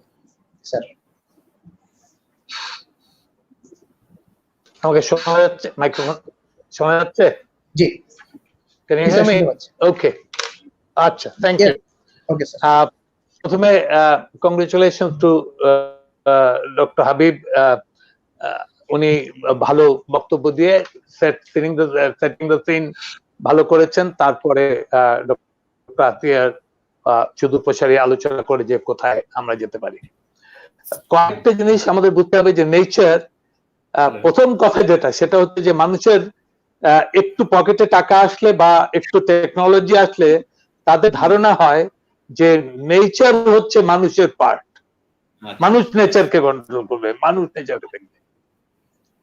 আসল খবরটা হচ্ছে যে আমাদের প্রায় 6 মিলিয়ন স্পিচিস, তার মধ্যে human being is one speeches, homo sapiens, and we are just a tiny part of nature. So for us, nature K control করা না, নেচার থেকে ম্যাক্সিমাম বেনিফিট নেওয়া এবং নেচার কে ধ্বংস না করা, এই দুটো বেসিক প্রিন্সিপাল মানুষের পকেটে একটু পয়সা হলে, তার পেটটা ভরে গেলে সে সেদিকে অতটা মনে করে না, একটা উদ্যত্ত জাগে, কিছুটা অজ্ঞানের উদ্যত্ত, মানে খারাপ জ্ঞানের উদ্যত্ত, আর কিছুটা তথাকথিত বিজ্ঞানের কিছু টেকনোলজি পেয়ে তার উদ্ধত্ত।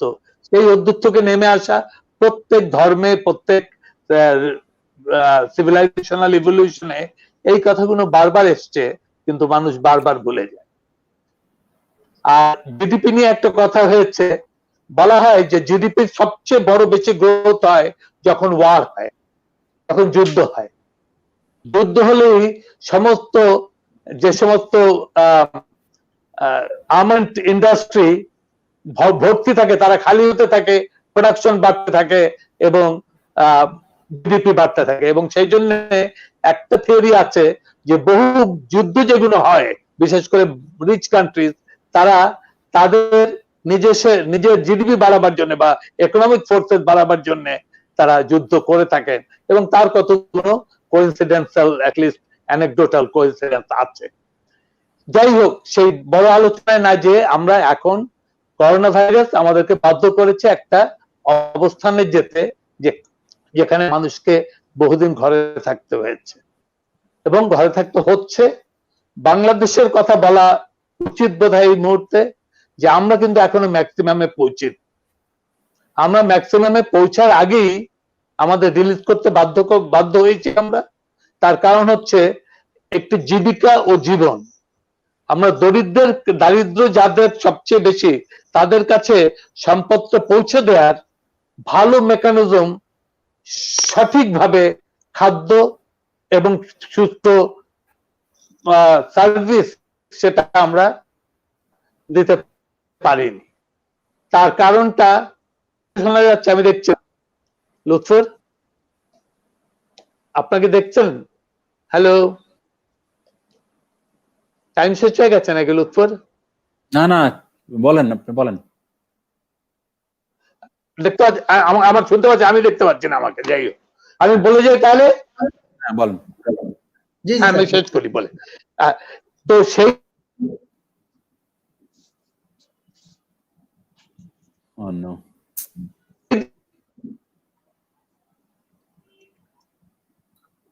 আপনার কি ওয়াইফাই উইক?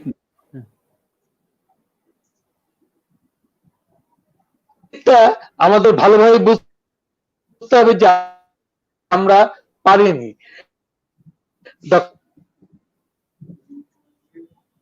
ডক্টর একটা চমৎকার কথা বলেছেন যে আমার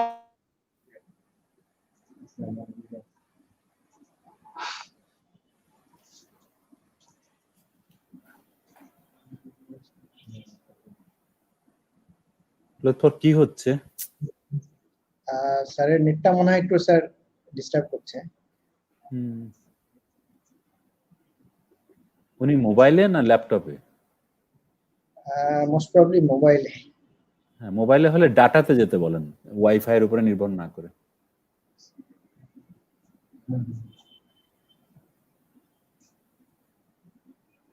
আমরা মনে হয় কন্টিনিউ করি, স্যারকে আমরা পরে আবার কানেক্ট করে নেব। আমাদের মাঝে উপস্থিত আছেন গ্রামীণ ব্যাংকের সম্মানিত চেয়ারম্যান এবং আমাদের গ্রিনটেক ফাউন্ডেশনের সম্মানিত vice chairman professor A K M. Saiful Majid sir. আমি স্যারকে এই বিষয়ে আজকে এই টপিকসের উপরে মন্তব্য করার জন্য অনুরোধ করব। স্যার।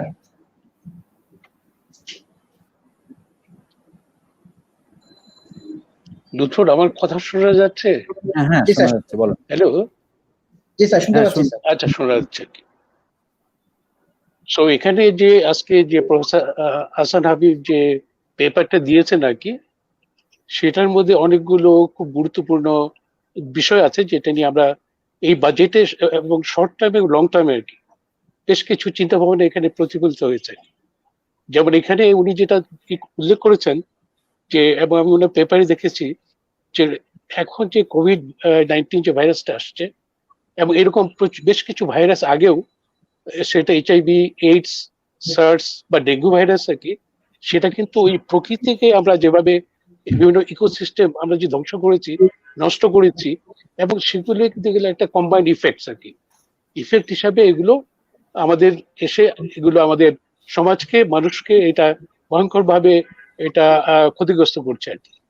কাজেই আমাদের কিন্তু এই তথ্যগুলো আর কি, সেটাকে এই চিন্তাগুলো মাথায় রেখে আমাদের শর্ট টার্ম এবং লং টার্ম ইন্টারভেনশন কি হবে, আমরা কিভাবে এগোবো, উন্নয়ন চিন্তা কি হবে, এবং আমাদের বাজেটে এটা শর্ট টার্মে এবং লং টার্মে আমরা এই চিন্তাগুলো, ভাবনাগুলো আমরা কিভাবে প্রতিফলিত করতে পারি, এগুলো খুবই গুরুত্বপূর্ণ আর কি।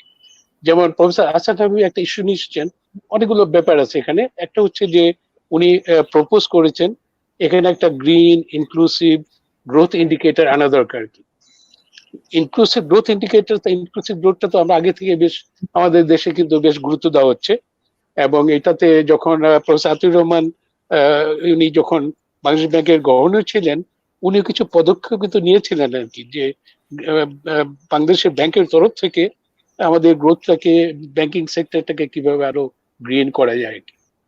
এবং এদিকে কিন্তু আমাদের সরকারের বেশ কিছু প্রশংসনীয় উদ্যোগ রয়ে গেছে, এবং সেগুলো প্রফেসর আতিউর রহমান মেনশন করেছেন যে আমফানটা আমরা যেভাবে, সরকার যেভাবে সফলভাবে, সুন্দরভাবে, দক্ষতার সাথে, অত্যন্ত দক্ষতার সাথে যেভাবে মোকাবেলা করেছে, এটা কিন্তু অত্যন্ত, ইভেন আমাদের এটা এটা আমরা যে ক্ষতি এত কম হবে, এটা কিন্তু একটা অনেকখানি আমরা অকল্পনীয় ছিল আর কি। বাট পুরো জিনিসটা কিন্তু খুব সুন্দরভাবে ম্যানেজ করা হয়েছে, সরকার করেছে নাকি।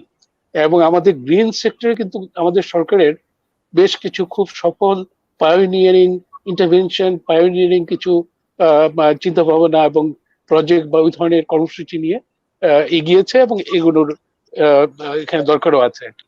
যেমন এখানে আমাদের কথা হচ্ছিল যে এখানে এসডিজি নিয়ে একটা কথা আছে, এসডিজি তে যেটা আছে, এসডিজি 3 যেটা আর কি, তার সাথে এসডিজি 6 তো হচ্ছে স্বাস্থ্য এবং ইকোনমিক ওয়েলবিং আর কি, দুটো। তার সাথে এসডিজি 6 ক্লিন ওয়াটার, স্যানিটেশন, আর এসডিজি 7 যেটা আর কি, ক্লিন অ্যান্ড অ্যাফোর্ডেবল এনার্জি আর কি। তার সাথে এসডিজি 13 ক্লাইমেট অ্যাকশন। এসডিজি সবগুলোই কিন্তু একটা কিন্তু অত্যন্ত খুব ইন্টার রিলেটেড, খুব ইন্টারটুয়াইন্ড আর কি। এমডিজির সাথে এসডিজি তফাৎই হচ্ছে যে এসডিজি গুলো কিন্তু পুরো একটা সিস্টেম আর কি, এবং একটা এই ইন্ডিকেটর গুলো 169টা ইন্ডিকেটর এত পরস্পর কি বলে সম্পর্কিত, পরস্পর জড়িত একটার সাথে। কাজে আমি যদি এখনো বলি যে আমাদের ইকোনমিক রিকভারি যেটা যেটা আমাদের বাজেটটা, আমরা যে বাজেট চিন্তায় আমাদের যেটা প্রতিফলন হতে পারে, সেটা হচ্ছে যে আমরা এসডিজি 3 নিয়ে আমি শুরু করি আর কি, যে মানুষকে এখন অনেকে গরিব হয়ে যাবে এই কোভিড-19 জন্য, এবং তাদেরকে কর্মক্ষম রাখতে হবে, তাদেরকে উৎপাদনশীল রাখতে হবে, এবং তাদেরকে, এবং প্রফেসর আতিউর রহমান বলেছেন যে কনজাম্পশন এবং প্রোডাকশন, এটাকে ব্যালেন্স করতে হবে আর কি। আমরা যদি শুধু উৎপাদন বাড়িয়ে দেই আর ক্রেতাদের হাতে যদি টাকা না থাকে, তাহলে কিন্তু সেই এটা এটা হবে, এই মিসম্যাচটা কিন্তু অর্থনীতিকে ক্ষতিগ্রস্ত করবে। এবং উনি কতগুলো এখানে চিন্তা নিয়ে এসছেন, কিছু আইডিয়া থ্রো করেছেন, যেখানে আমরা কি করে প্রজেক্ট আকারে বা কর্মসূচি নিয়ে আমরা গরিবের মানুষের কাছে আরো কিভাবে এই কনজাম্পশনের জন্য তাদের আরো টাকা বা তাদের জন্য অর্থায়নটা কিভাবে বাড়িয়ে দিতে পারি। এবং সেখানে আমাদের সরকারও করেছেন, সেটা হচ্ছে যে প্রায় 1 কোটি টাকার বেশি স্টিমুলাস প্যাকেজ দিয়েছে। স্টিমুলাস প্যাকেজটা শুধু প্রোডাকশনে না, কনজাম্পশনেও এটাকে ব্যালেন্সড ওয়েতে দিতে হবে, এবং সেখানে সরকার কিছু কর্মসূচি নিয়েছে নাকি, সেই 2500 টাকা 50 লক্ষ পরিবারকে পৌঁছে দেওয়া, এই ধরনের কর্মসূচি কিন্তু এগুলোকে বাড়াতে পারলে খুব ভালো হয়। বাট সরকারেও এটা আর্থিক লিমিটেশন আছে, এগুলো কতদূর সম্ভবত বিচার করে এগুলোতে এগোতে হবে, বাট এগুলোকে ফোকাস করে এগুলোতে এগোনো দরকার আর কি। এখানে একটা ব্যাপার হচ্ছে যে আমরা কিন্তু প্রকৃতিকে অনেক করেছি আর কি, যেটা প্রফেসর আসানের পেপারে আছে, যে এই ভাইরাস গুলো যদি আমরা একে না বুঝতে পারি এবং প্রকৃতিকে যদি আমরা যে প্রকৃতির প্রতি যে শ্রদ্ধা রাখা দরকার, প্রকৃতি ইকোসিস্টেমটা যে ভারসাম্য রাখা দরকার, এবং অনেক ইকোসিস্টেম আমরা ধ্বংস করে ফেলেছি। এবং আমরা তো জানি যে পৃথিবীর যে ওশান গুলো, সমুদ্রগুলো, পানিগুলো, সেখানে এত মানে আমরা প্লাস্টিক ফেলে রেখেছি যে সমুদ্রগুলোতে অ্যাসিডিফিকেশন শুরু হয়ে গেছে। মানে সেখানে অক্সিজেন তৈরির মূল কারখানাটাই হচ্ছে কিন্তু এই সমুদ্রগুলো আর কি, ওশান গুলো আর কি, সমুদ্র বা মহাসাগর গুলো আর কি। সেখানে অ্যাসিডিফিকেশনের জন্য এটা কিন্তু পৃথিবীর জন্য বিশাল একটা বিপদ হবে আর কি। এবং এই ভাইরাস গুলো বা এই ধরনের আরো মারাত্মক ভাইরাস, এটা কিন্তু আপনার রিপিটেডলি আসতে থাকবে। আমরা যদি পুরো জিনিসটা একেবারেই এটা বুঝতে হবে, আমাদের শিক্ষা নিতে হবে, এবং এটা শিক্ষা এভাবে নিতে হবে যাতে আমাদের বাস্তব কর্মসূচি যেগুলো যেগুলো আমাদের সরকার এবং আমাদের বেসরকারি খাতে এটার প্রতিফলিত হয়, এই প্রজেক্ট গুলো ওভাবে হয় যেগুলো green projects, green intervention programs, এবং সেখানে এই ভারসাম্যটাকে ঠিক রেখে আমাদের বেঁচে থাকার জন্য, আমরা যাতে আমাদের ভবিষ্যৎ প্রজন্ম বেঁচে থাকে, সাস্টেনেবল গ্রোথ হয়, সাস্টেনেবল ডেভেলপমেন্ট হয়, সেগুলো মাথায় রেখে কিন্তু আমাদের এটাকে এভাবে এগোতে হবে আর কি। সেই ক্ষেত্রে আমি বলতে চাই যে স্বাস্থ্য খাতে যেটা আছে সেটা নিয়ে আমরা এটা জানি যে স্বাস্থ্য খাতে এবার অন্যান্য বার থেকে বেশি একটু ফোকাস বা অর্থ বরাদ্দ চিন্তা ভাবনা হয়েছে, বা এটাকে আরো বাড়ানো যায় কিনা। কারণ স্বাস্থ্য খাত এমন একটা জিনিস যে আমরা যদি আমাদের দেশের জনগণের স্বাস্থ্য সুরক্ষা না দিতে পারি, তাহলে কিন্তু তাদের উৎপাদনশীলতা অনেক কমে যাবে, এবং তাদের উৎপাদনশীলতা কৃষিক্ষেত্রে, শিল্প বা বিভিন্ন অর্থনৈতিক কর্মকাণ্ডে আমরা অনেক পিছিয়ে যাবো আর কি। কারণ মানুষ যখন তার স্বাস্থ্য ঠিক থাকে না, হেলথ এমন একটা জিনিস, আমরা তো ছোটবেলায় পড়েছি হেলথ ইজ ওয়েলথ। কাজে এই হেলথটাকে ঠিক রেখে এখানে বাকি যেগুলো আছে, যে সেখানে তাদেরকে আমাদের এসডিজি গুলোকে একসাথে এগুলোকে একটা কমপ্লেক্স সিস্টেমের মধ্যে উন্নয়ন চিন্তাধারার মধ্যে এনে সবগুলো এসডিজি কে সম্পৃক্ত করতে হবে যতগুলো সম্ভব আর কি। এবং এখানে যেটা আছে যে প্রফেসর আতিউর রহমান বলেছেন, উনি মহেশের মনে আছে কিনা জানি না, ইফ হি অ্যালাউজ মি, আমি আতিক ভাই ডাকতে চাই যদি ওনার আপত্তিটা থাকে। আতিক ভাই যেটা বলেছে সেটা হচ্ছে যে কিন্তু এটা কিন্তু খুব গুরুত্বপূর্ণ ব্যাপার আর কি। আমাদের কিছু কর্মসূচিতে আমরা বেশ এগিয়ে আছি, যেমন আমাদের সোলার হোমস গুলো কোস্টাল এরিয়াতে আছে প্রায় 6.5 মিলিয়নের উপরে। এদিক থেকে আমরা একটা এক্সাম্পল তৈরি করেছি বাংলাদেশে। এবং উনি এখানে আরো কিছু চিন্তা ভাবনা দিয়েছে, যে যেমন আমফানে যে অনেকগুলো প্রায় 1 কোটি লোক যে ক্ষতিগ্রস্ত হলো, এটা নিয়েও কিন্তু আমাদের চিন্তা করতে হবে। এই বাজেটে কিছু প্রতিফলন হতে পারে পাইলট আকারে, সেটা হয়তো হতে পারে। উনি একটা বলেছেন যে বাড়িঘর গুলো এটাকে আমরা আরো শক্ত করে, এটা আরসিসি কংক্রিটের উপর তৈরি করে আমরা একটা লেভেল পর্যন্ত আর 5 ফিট 10 ফিট উপরে এটাকে একটা করে, এবং তারপর থেকে বাড়িটা আমরা তৈরি করে দিতে পারি। অ্যাটলিস্ট পাইলট প্রজেক্ট করে বা পাইলটিং করেও আমরা দেখতে পারি যে এটা কিভাবে আমরা এগোতে পারি আর কি। যেটা হিল এরিয়াতে আছে, যে সেখানে হিল এরিয়াতে আছে যেখানে বেশ কিছু মাচাগুলো বেশ কাঠের বা বাঁশের খুঁটির উপর বেশ খানিকটা উপরে বাড়িটা তৈরি করা হয় আর কি। কাজে এই ধরনের চিন্তাধারা কিন্তু আমরা যেতে পারি আর কি। যে আমরা এটা করলে কিন্তু আমাদের একটা কোস্টাল এরিয়াতে কিন্তু একটা বিশাল জনবল আছে যারা খুব ভালনারেবল আছে আর কি। ইনাদেরকে প্রোটেকশন দিলে, এবং ইনাদেরকে প্রোটেকশন দিলে যে একটা আমফানের মতো একটা দুটো আসলে কিন্তু একটা বিশাল জনসংখ্যা সেখানে ওনারা কর্মক্ষম হয়ে যান, ওনাদের গড়িয়ে না অনেক বেড়ে যায়। এবং এটাকে রক্ষা করার জন্য এই ধরনের বিভিন্ন কথা বলেছেন, এবং সেটা নিয়ে আমরা একটু চিন্তা করতে হবে। আর এখানে একটা জিনিস আছে যে আমরা যেটা করেছি, গ্রিন যে ইস্যুটা আছে আমাদের দেশে, একটা ওয়াটার রিসোর্সেস নিয়ে আমাদের মধ্যে একটু চিন্তা করা দরকার। যে আমাদের এখানে আমাদের নদী মাতৃক দেশ, তো 701টা নদী ছিল আর কি। 701টা নদী থেকে প্রায় 300-র বেশি নদী একেবারে ডেড, টোটালি ডেড। আর এখানে 400 মতো নদী আছে, কিছু নদী আছে টিকে আছে, কিছু নদী আছে নদীগুলো এত পলিউটেড হয়ে গেছে, এবং এই সাম্প্রতিক এই ইসের মধ্যে এগুলো পলিউশন কমেছে। এবং এই যে ওয়াটার পলিউশন, ইন্ডাস্ট্রিয়াল পলিউশন আর কি, এগুলো তো আমাদের কমাতেই হবে আর কি। এবং আমাদের মাননীয় প্রধানমন্ত্রী বলেছেন যে বুড়িগঙ্গা নিয়ে এবং বিভিন্ন নদী নিয়ে উনি খুব এটার জন্য খুবই মানে এটার ওনার একটা আন্তরিক একটা আছে যে এটাকে আমাদের এই নদীগুলোকে ঠিক করতে হবে। এবং নদীগুলো এত গুরুত্বপূর্ণ যে ওয়াটার রিসোর্সেস গুলো, এই বিস্ময় হচ্ছে, এই সেঞ্চুরি হচ্ছে যে আমরা অনেকে শুনি, সেটা হচ্ছে যে তৃতীয় বিশ্বযুদ্ধটা হবে কিন্তু নদী নিয়ে আর কি, ফ্রেশ ওয়াটার নিয়ে, বিশেষ করে আর কি, পানি নিয়ে আর কি। এবং সেখানে আবার আমরা তো জানি যে আমাদের দেশে প্রচুর পানি আছে, এত পানি এবং অনেক নদী আছে, নদীগুলো ধ্বংস হয়ে গেছে, নদীগুলোকে পুনরুদ্ধার করা, ড্রেজিং করছে, কিন্তু ড্রেজিং আরো ঠিক মতো করা, ড্রেজিং করার পর দেখা যায় যে নদীগুলো আবার আগের মতো যেটা ভরে গেছে। সেই এই কাজে এখানে নদী, পানি, ওয়াটার রিসোর্সেস এবং এখানে ইন্ডাস্ট্রিয়াল পলিউশন যেটা আছে, ইটিপি নিয়ে আর কি, যেটা ইন্ডাস্ট্রি গুলো যে আপনার এই ইন্ডাস্ট্রিয়াল পলিউশন আছে, যেটা একটা বড় ইটা আছে যে এফ্লুয়েন্ট ট্রিটমেন্ট প্ল্যান্ট গুলো যেটা আর কি, সেগুলো চালু করতে হবে আমাদের এখানে। হাসান হাবিব যেটা বলেছেন যে একটা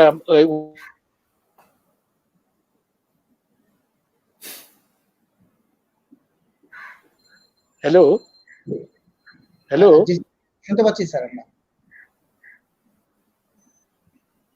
আমরা শুনতে পাচ্ছি স্যার।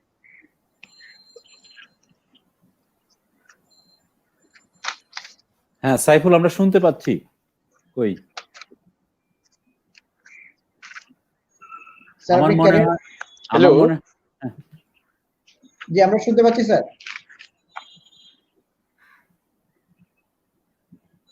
হ্যালো হ্যাঁ শুনছি তো সাইফুল। আপনি জি জি হ্যাঁ, দুটো কিছু বলবে? না স্যার, ক্যারি অন করেন।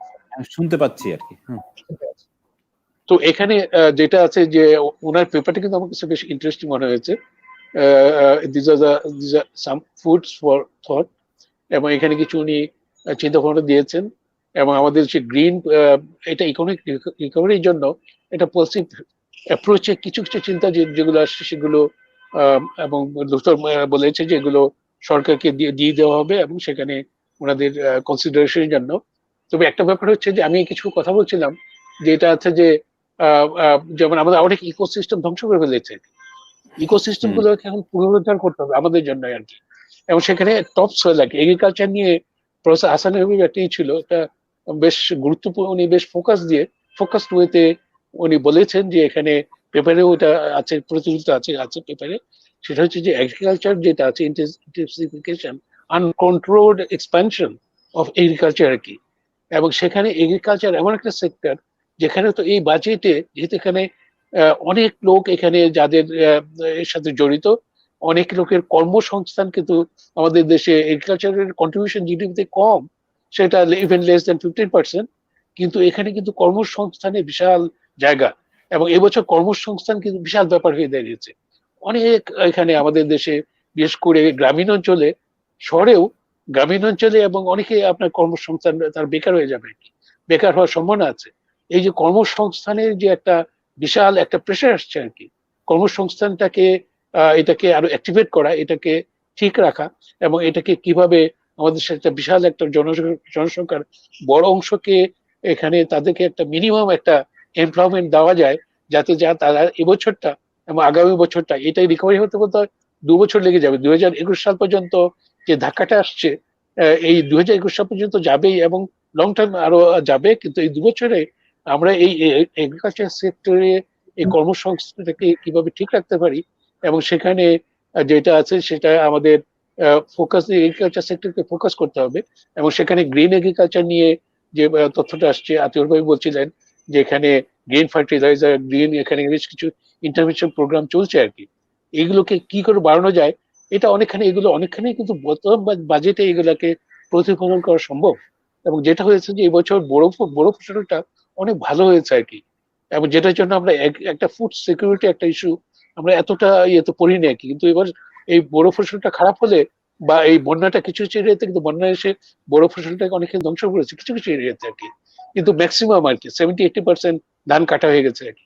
সেটা কিন্তু আমাদের জন্য উই আর ভেরি লাকি আর কি, যেটা আমরা করতে পেরেছি, এবং আমরা এটা এগ্রিকালচার মিনিস্ট্রি বেশ উদ্যোগ ছিল সবকিছু মিলে। কাজে এখানে ডিফরেস্টেশন, এফরেস্টেশন এবং বনায়ন যে কর্মসূচিগুলো এখানে পৃথিবীর তো অলমোস্ট যেটা আছে যে আমাদের দেশে বনায়ন কর্মসূচি আমাদের অনেক, আমরা এটাকে অনেক ভূমিকা গুরুত্ব দেওয়া দরকার, বিশেষ করে কোস্টাল এরিয়াতেও। কিন্তু কোস্টাল এরিয়াতে যদি আমরা গাছ লাগাতে পারি, যেমন সুন্দরবন কিন্তু বাংলাদেশকে বারবার এই কোস্টাল এরিয়া গুলোকে, মানুষগুলোকে বাঁচিয়ে রেখেছে। এটা এবছর আমফানে হয়েছে, এর আগের বার যে ঝড়গুলো হয়েছে, বিশাল ঝড়গুলো, সাইক্লোন গুলো হয়েছে, সেখানে এই বনগুলো, সুন্দরবনের যে বিশাল ভূমিকা, সুন্দরবন নিজেকে দিয়ে মানুষগুলোকে, আমাদের দেশের জনগণকে, আমাদের দেশকে রক্ষা করেছে এই সুন্দরবনের মতো বনগুলো আর কি। কাজে এটা আমাদের মাথায় রেখে বনায়ন কর্মসূচিটাকে এখানে অনেক গুরুত্ব দিতে হবে, শুধু সুন্দরবনে না, কোস্টাল এরিয়াতে না, সারা দেশব্যাপী। এবং এই কাজে যে টপ সয়েল অনেক নষ্ট হয়ে গেছে পৃথিবীব্যাপী, প্রায় 70%, 80%-এর মতো যেটা আছে টপ সয়েল নষ্ট হয়ে গেছে। এবং আমাদের দেশেও এই টপ সয়েলটা আর কি, যেটা এগ্রিকালচার কৃষির উৎপাদনশীলতার অনেকটা একটা গুরুত্বপূর্ণই, এটাকে কিন্তু রিকভার করতে হবে আর কি। এটা অনেক ক্ষেত্রে ক্ষতিগ্রস্ত হয়েছে। এবং আমরা যেটা আছে যে আমরা পানি সম্পদ গুলোকে কিন্তু অনেক পানি আমরা ধ্বংস করে ফেলছি আর কি। আমাদের দেশে যে আপনার ইরিগেশন গুলো আছে, এবং ব্যুরো ধান যখন চাষ করতে যায় চাষিরা, তখন তারা কিন্তু ওই পুরো ক্ষেতটাকে পানি দিয়ে ভরে ফেলে। এত পানি কিন্তু দরকার নেই, কারণ ভালো বোরো ধানের জন্য যতটুকু প্রয়োজনীয় পানি, তার থেকে আমাদের অনেক কৃষকের মধ্যে ওই বদ্ধ ধারণাটা আছে যে এটা পানি দিয়ে ক্ষেতটাকে ভরিয়ে রাখলে বোরো ধানটা ভালো হবে, যদি ওনাদের অনেক বছরের অভিজ্ঞতা আছে। কিন্তু এটা একটা অপটিমাম একটা লেভেল আছে আর কি। এটা ওনারা অনেক বেশি পানি দিয়ে ফেলেন এবং অনেক পানি নষ্ট হয় আর কি। কাজে এখানে যেটা আছে যে আমি এখানে অনেক অনেক কথা আছে, এবং ওনার পেপারটা সবকিছু মিলে আমার কাছে বেশ ভালো লেগেছে। এবং এখানে আমরা আশা করছি যে এই পেপারে যে মূল প্রতিপাদ্য বিষয়গুলো, এগুলোকে সামারি হিসাবে এবং আজকের যে আলাপগুলো হচ্ছে, এগুলোকে সংযুক্ত করে একটা মানে যেটা লুৎফর যেটা বলেছে, Lutfor happens to be my student, আগে আমার একসময় আমি ওকে পড়িয়েছি, এবং লুৎফর যেটা করবে সেটা আশা করছি যে এগুলো একসাথে করে এটা একটা পলিসি পেপার হিসেবে উপস্থাপনা করা আর কি। সবাইকে ধন্যবাদ দিয়ে আমি আপাতত থামছি আর কি। থ্যাংক ইউ স্যার আপনার ভ্যালু অ্যাডেড ইনফরমেশনের জন্য। তো আমার মনে হয় আমরা আবার একটু প্রবন্ধকারের কাছে ফিরবো, যে স্যাররা যে পয়েন্ট গুলো ডিসকাস করলেন, এগুলোকে আপনি আপনার মূল প্রবন্ধের সাথে কিভাবে আবার ট্যাগ করে আমরা এটাকে একটু রিভাইজ করতে পারি, বা এটাকে আপনার কোনো পয়েন্ট এডিশনাল থাকলে প্লিজ কাইন্ডলি। লুৎফর, দুই একটা প্রশ্ন কিন্তু আসছে, সেটাও হ্যান্ডেল করতে হবে, আর সময়টা খেয়াল রাখতে হবে। হ্যাঁ, খুব শর্ট টাইমের ভিতরে আমি শুধু ইন ব্রিফ বলতে চাই, আতিউর রহমান স্যার এবং সাইফুল মজিদ স্যার যে পয়েন্টগুলো নিয়ে এসেছেন, দিস আর এক্সট্রিমলি রিলেভেন্ট, এগুলোর সাথে সম্পর্কিত পয়েন্ট। অবশ্যই আমাদের উদ্দেশ্যটাই হলো যে পয়েন্টগুলো এখানে এসছে, যেটা আলোচনা এসছে, সেটাকেই আমরা আরো তথ্যবহুল, আরো এনরিচড করব। আমাদের আতিউর রহমান স্যার এবং সাইফুল মজিদ স্যার এবং আমাদের আতিক স্যার যদি উনি আমাদের আসতে পারেন, আমাদের সাথে বক্তব্য রাখতে পারেন, সেগুলোকে অ্যাকোমোডেট করেই এটাকে একটা সম্পূর্ণ রূপ দেওয়া হবে, এবং সেখান থেকে একটা পলিসি ব্রিফ তৈরি করার আমাদের পরিকল্পনা আছে। এখানে দু একটা প্রশ্ন দেখলাম যে কিছু কিছু জায়গায় এরকম এসছে যে এই হেলথকে অ্যাড্রেস করতে গিয়েও যে জিনিসগুলো হচ্ছে, সাডেনলি অনেকগুলো এ ধরনের পলিউশন ক্ষেত্র তৈরি হয়েছে, বাংলাদেশে না সারা পৃথিবীতে হয়েছে।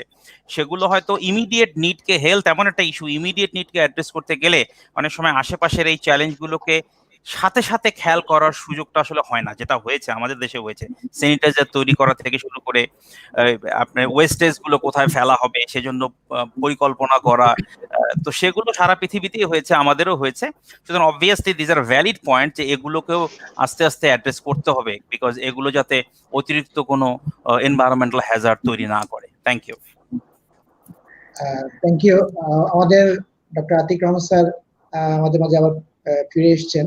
তো আমি আবার স্যারকে বাকি যে বক্তব্যগুলো ছিল এগুলো দেওয়ার জন্য অনুরোধ করছি। স্যার।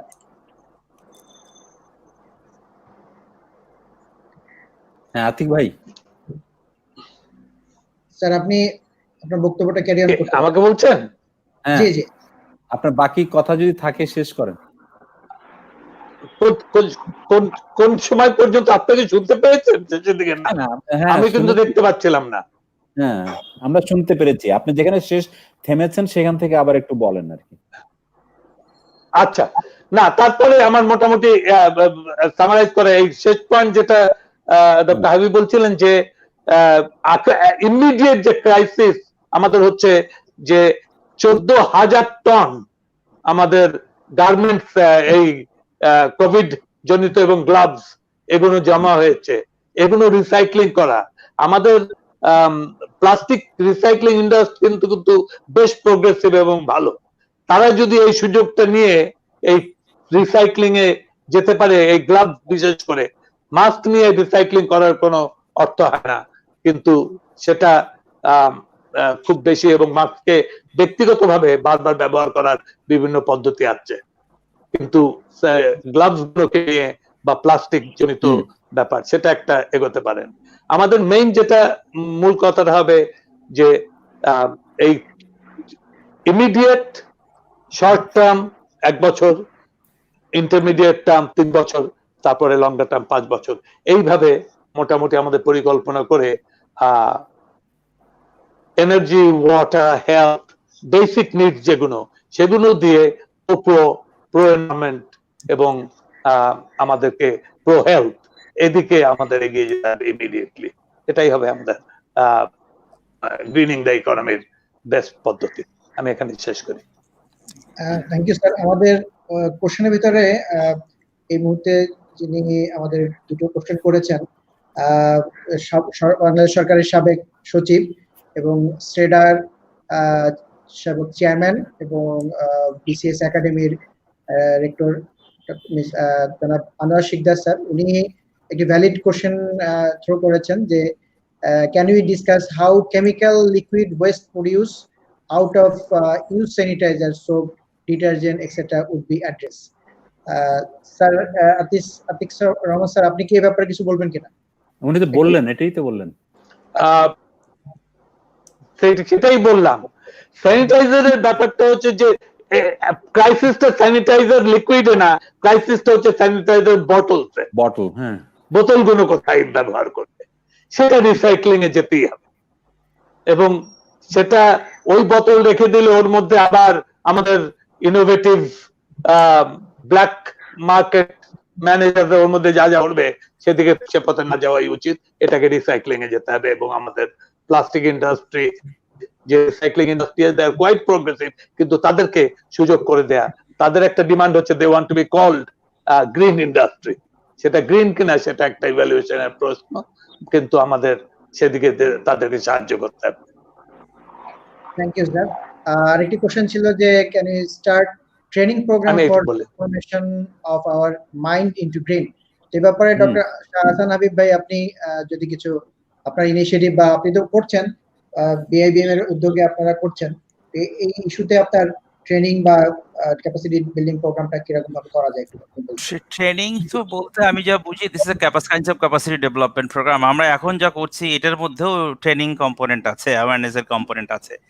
তো যেটা ইনস্টিটিউশনালি আমরা একেবারে ট্রেনিং নামে যে কাজগুলো করছি, আমাদের নিজস্ব গ্রিন ব্যাংকিং থেকে শুরু করে বিভিন্ন প্রোগ্রামেও গ্রিন ব্যাংকিং বা গ্রিন এনভায়রনমেন্টাল ইস্যুর উপরে সেশনগুলো আছে, সেখানে আমরা এই জাতীয় জিনিসগুলোকে অ্যাকোমোডেট করার চেষ্টা করছি। এই যেটা transformation of our mind into green, obviously that is the primary, এই ফাউন্ডেশন। আমরা যদি ওই ট্রান্সফরমেশনটা আনতে পারি, যেমন গ্রিন ব্যাংকিং এর ক্ষেত্রেও এ কথাটাও আমরা প্রায় বলি যে একজন ব্যাংকার যদি কনভিন্স না হন যে এটা করা উচিত, তাহলে তাকে দিয়ে শুধুমাত্র একটা প্রসেস ফলো করে উনি এই জিনিসগুলোকে এনফোর্স করলে সেটা থেকে অপটিমাম রেজাল্ট পাওয়া যাবে না। And all the initiatives, right, প্রথমে যেটা বললাম including this one, is a part of capacity development program for this.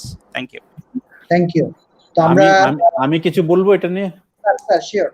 হ্যাঁ, আমি আসলে দুজনের সাথে একমত, তবে আমি একটু ভিন্নভাবে দেখবো যে প্রথমে গ্রিনিং অফ দ্য মাইন্ড, যেটা আনোয়ার শিকদার বলবার চেষ্টা করছে, মনের যে সবুজায়ন, সেটাই সবচেয়ে গুরুত্বপূর্ণ। সেটা নীতি নির্ধারকই বলি কিংবা যারা বাস্তবায়ন করছেন, যারা কনজামশন করছেন, যারা প্রডিউস করছেন, তাদের মনের সেই পরিবর্তনটা এনে দেওয়া। এবং উন্নয়ন শেষ পর্যন্ত মনেরই পরিবর্তন, চেঞ্জ ইন মাইন্ডসেট। এবং এই যদি মাইন্ডটা যদি সবুজ হয়, তাহলে আমরা সবুজের দিকেই হাঁটবো। এবং ব্যাংকগুলোর সাথে আমি কাজ করে দেখেছি যে প্রথমেই তারা বুঝতে পারেনি, কিন্তু ধীরে ধীরে তাদেরকে যখন আমরা যুক্ত করেছি এই প্রক্রিয়ার সাথে, তারা কিন্তু রেসপন্ড করছে। সাইফুল কিছুটা বলবার চেষ্টা করেছে, এবং আমরা দেখেছি যে এর জন্য কতগুলো গাইডলাইন্স দিতে হয়েছে। বাংলাদেশ ব্যাংক থেকে আমরা যেটা করেছি, একটা ইএসজি গাইডলাইন কিন্তু দিয়েছি, এই এনভায়রনমেন্টাল, সোশিয়াল এবং গভর্নেন্স যে রিস্ক, সেই রিস্কগুলো কি করে ম্যানেজ করবে ব্যাংক, সেই জন্য একটা রিস্ক ম্যানেজমেন্ট গাইডলাইন প্রত্যেক ব্যাংকের দেওয়া আছে।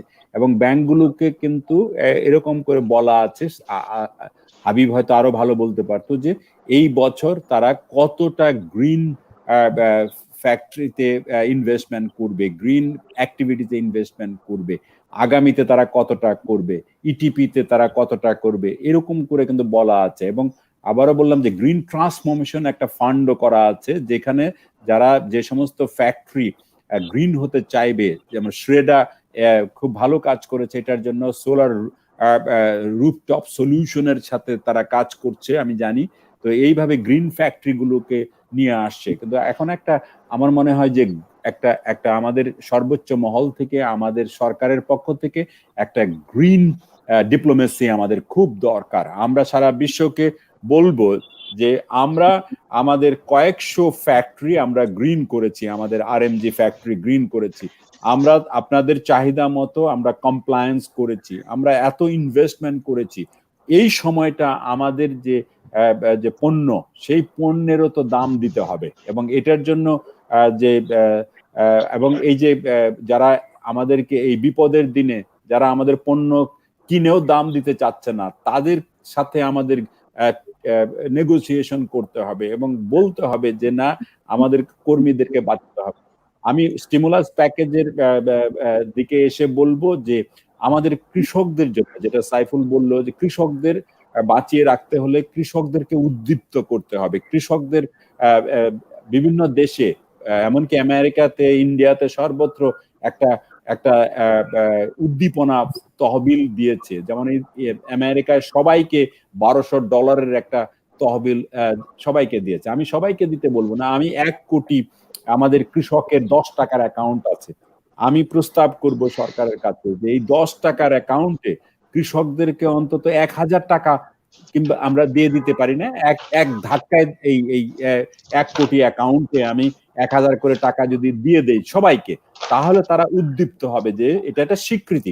টাকাটাই বড় জিনিস না। আজকের এই মনস্তাত্ত্বিক যে একটা উলম্ফন ঘটবে, যে বাংলাদেশের কৃষকরা বাংলাদেশকে টিকিয়ে রেখেছে, তাদেরকে সরকার স্বীকৃতি দিচ্ছে। তো আমাদের বাজেটে এরকম একটি নতুন ভাবনা কি আমরা ভাবতে পারি না? একই সঙ্গে যারা ভবিষ্যতে আমাদের সেফ ফুড তৈরি করবে, তাদের জন্য আমরা বাড়তি প্রণোদনা দেব, এরকম একটা জিনিস করতে পারে। আর রিনিউয়েবল এনার্জি নিয়ে আমরা তেমন কথা আজও বলিনি, কিন্তু আমার মনে হয় যে আমাদের টার্গেট করবার সময় এসে গেছে, যে আমরা 2030 সালের মধ্যে কত পার্সেন্টেজ আমরা গ্রিন যাব। সরকার ভাবছে গ্রিনের জন্য। এবং সাইফুল যেটা বললো যে আমাদের সোলার যে প্যানেলগুলো গ্রামে গঞ্জে কাজ করছে, কিন্তু সমস্যা হয়ে গেছে যে আমরা সোলার ইন্ডাস্ট্রিটাকে এফিশিয়েন্টলি হ্যান্ডেল করতে পারছি না। কারণ নন সোলার, যেটা ফসিল ফুয়েল, তাদের দাম অনেক কম, এদের দাম বেশি, এটা বলছে, কিন্তু সেখানে সাবসিডিটা সবচেয়ে বেশি।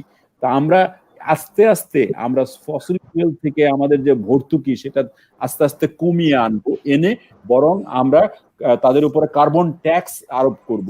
কার্বন ট্যাক্স আরোপ করে সেই টাকাটা নিয়ে আমরা গ্রিন ইন্ডাস্ট্রির জন্য, গ্রিন ফ্যাক্টরির জন্য এবং সোলারের জন্য আমরা বেশি করে রিনিউয়েবল এনার্জিতে গুরুত্ব আরোপ করবো। আমরা খেয়াল করুন, প্রত্যেকটা যে ধানমন্ত্রী আমি আছি, আমাদের প্রত্যেকের বাড়িতে যদি এটা রুফটপে একটা প্যানেল এমন ভাবে সাজানো হয় যে ওই সোলার প্যানেল থেকে আমি ন্যাশনাল গ্রিডে আমি বিদ্যুৎ দেব, এবং আমি যখন 1 ইউনিট বিদ্যুৎ ন্যাশনাল গ্রিডে দিব, তখন আমাকে সেই সরকার বা এই কোম্পানি আমাকে মনে করেন 10 টাকা দাম দিবে।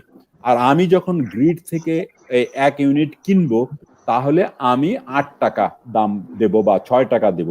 আমার এই যে ডিফারেন্সটা, এটা আমি মনে করব যে আমার গ্রিন ইনসেন্টিভ। তো এরকম যদি গ্রিন ইনসেন্টিভ তৈরি করতে পারি আমাদের প্যাকেজের মধ্যে, এবং এটা আজকাল টেকনোলজি ইজ ভেরি গুড, সরকার ইতিমধ্যেই কাজ শুরু করেছেন, সেরকম নেট মিটারিং এর মাধ্যমে যে কত যাচ্ছে আর কত আসছে, এটা নেট আউট করে আমাকে দাম দেবে। এরকম করে যদি আমি কাজ করতে পারি, সারা বাংলাদেশের দেখবেন যে ঘরে ঘরে সোলার প্যানেল তারা নিজেরাই স্থাপন করবেন, কারণ এর থেকে তার ইলেকট্রিসিটি বিল কমে আসবে। এবং তিনি এটা নিয়ে কত ইন্ডাস্ট্রি গড়ে উঠেছে ইতিমধ্যেই, কিন্তু এরা বেশি দূর আগাতে পারছে না, কারণ একই সঙ্গে আবার ফসিল ফুয়েলের বিদ্যুৎও যাচ্ছে। দুটোর মধ্যে একটা তফাৎ যদি না করতে পারি আমরা, ইনসেন্টিভ প্যাকেজ যদি তৈরি না করতে পারি, market will not be a wild fire. মার্কেটকে আমি ওয়াইল্ড ফায়ার করতে পারি শুধুমাত্র ইনসেন্টিভ দিয়ে, একটা ডিফারেন্স অফ প্রাইস করে। এই কাজগুলোর মনে হয় সময় এসে গেছে, এখন আমাদের ভাবতে হবে। আমি আবারও বলতে চাই যে আমাদের গ্রামে গঞ্জের মানুষগুলোই আমাদেরকে গ্লোবাল ফাইন্যান্সিয়াল ক্রাইসিসে বাঁচিয়ে রেখেছে, এবছরও তারাই বাঁচিয়ে রাখবে। সুতরাং সেই জন্য শুধু কৃষক নয়, আমার প্রস্তাব থাকবে যে এখন গ্রামের কৃষক কিন্তু শুধুমাত্র ধান চাল উৎপাদন করে না, একটা ফসলি কৃষক না। গ্রামের কৃষক এখন গার্মেন্টস, পোল্ট্রি করে, গ্রামের কৃষক মাছ চাষ করে, গ্রামের কৃষক এখন গরুর খামারি করে। সুতরাং তারা এক ধরনের স্মল এবং মিডিয়াম এন্টারপ্রাইজ তারা পরিচালনা করে। সুতরাং এই স্মল এবং মিডিয়াম এন্টারপ্রাইজের জন্য যে প্যাকেজটা সরকার দিয়েছে 20,000 কোটি টাকার প্যাকেজ, এটা কিন্তু ব্যাংকের কাছে দিয়েছে। ব্যাংক তো এদের চিনে না, আমার কৃষককে তো চিনে না, আমার এসএমই কেও চিনে না।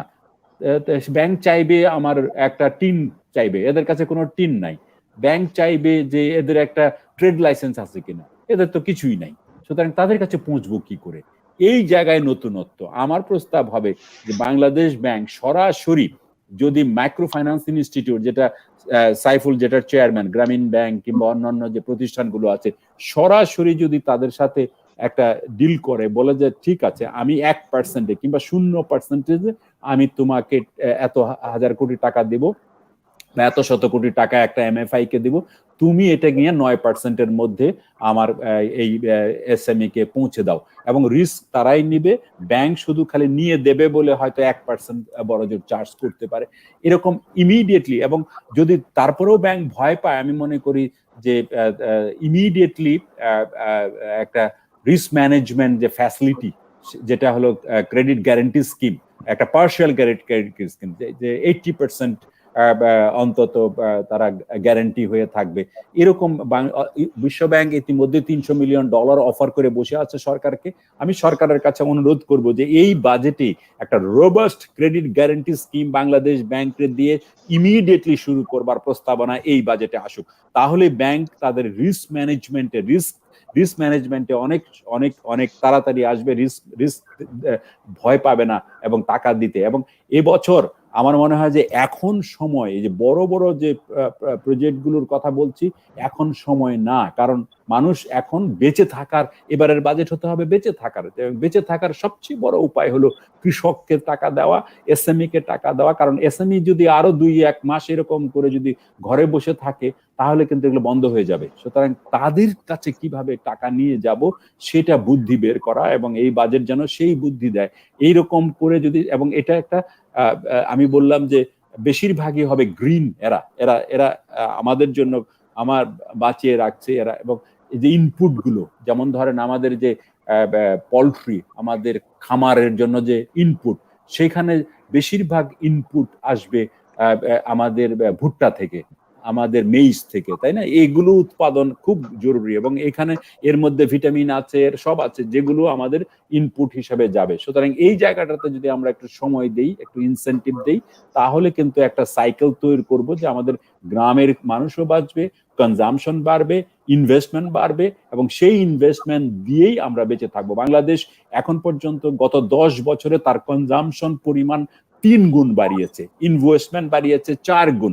সুতরাং এই জায়গাটাতে নজর দেওয়া, আমি আমার নিজের পায়ে শক্তিতে, আমি আত্মশক্তিতে বলিয়ান হতে চাই, আমি আমার শক্তিতে বেঁচে থাকতে চাই। কারণ এখন গ্লোবালাইজেশন অনেকটা স্তীমিত, আমি অনেক সময় ট্রেড করে বাইরে থেকে খাবার আনতে পারবো না। সুতরাং আমার খাবার করতে হবে, এবং এই জায়গাটাতে আমাদের বিশ্ববিদ্যালয়গুলোকে অনেক গুরুত্বপূর্ণ কাজ করতে হবে। বাংলাদেশ এগ্রিকালচার ইউনিভার্সিটির প্রফেসর রহিম যে বাংলাদেশের ফল এবং সবজি উৎপাদনের যে বিপ্লব এনে দিয়েছে, এরকম বাংলাদেশের ফিশারিজ রিসার্চ ইনস্টিটিউট যেটা ময়মনসিংহে, সেখানে মাছের উৎপাদনের যে বড় রকমের বিপ্লব এনে গেছে, এই ধরনের ইনোভেশন, এই ধরনের গবেষণার উপরে আমরা আরো বেশি জোর দেব, এবং এই বাজেটে সেরকম ইন্ডিকেট করবে লং টার্ম গ্রোথের জন্য আমি সেটাই হবে সবচেয়ে বড় গ্রিন। এবং আর হতে হবে যে ডিজিটাল হতে হবে, ডিজিটাল ইজ গ্রিন। আমরা কাগজ নষ্ট না করে ডিজিটালি যত কাজ করব সেটাই হবে গ্রিন অ্যাক্টিভিটি। এবং বাংলাদেশের ব্যাংকিং খাত আমরা পুরোপুরি ডিজিটাল করে ফেলেছি। এই জায়গাটাতে আমরা অনেকের চেয়ে এগিয়ে আছি। আমাদের যে mobile financial service agent banking এর মাধ্যমে আমরা একেবারে গ্রামে গঞ্জে টাকা নিয়ে যাচ্ছি আগের চেয়ে অনেক সহজে।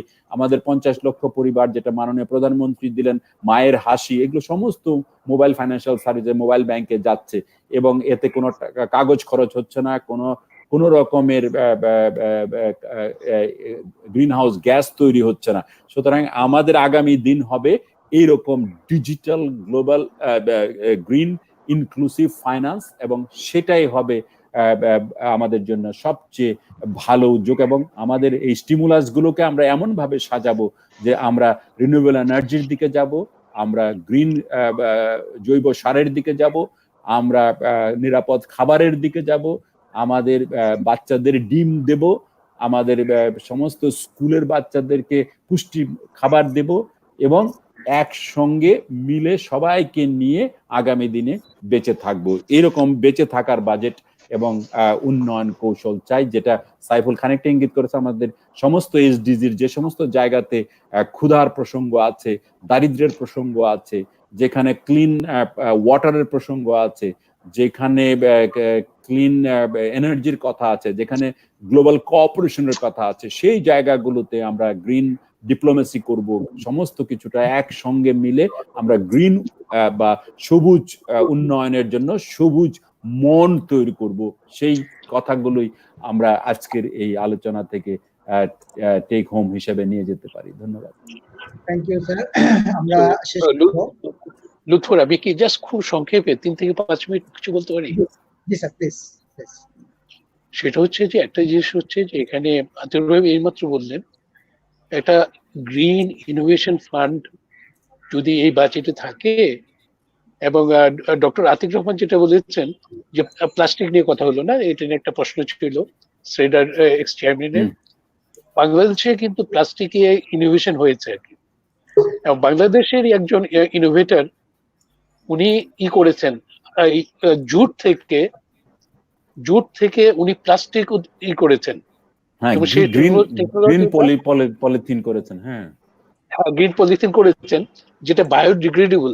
হ্যাঁ, বায়োডিগ্রেডেবল, এবং এটা বায়োডিগ্রেডেবল, এবং এটাকে কিন্তু আমরা কমার্শিয়ালাইজ করতে পারি। এটাকে আমরা এইটার যে ব্যাপকতা, এটার প্রোডাকশনের ব্যাপকতা বাড়িয়ে দিলে কিন্তু প্লাস্টিক তো একটা নুইসেন্স আর কি।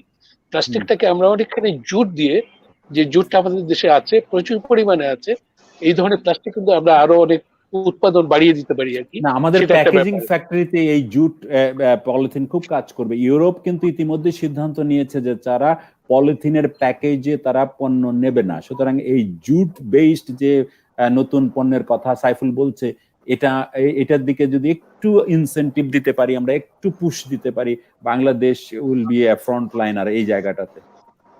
আপনি একটা খুব চমৎকার কথা বলেছেন এখানে, আতিকুর ভাইকে বলছি আর কি।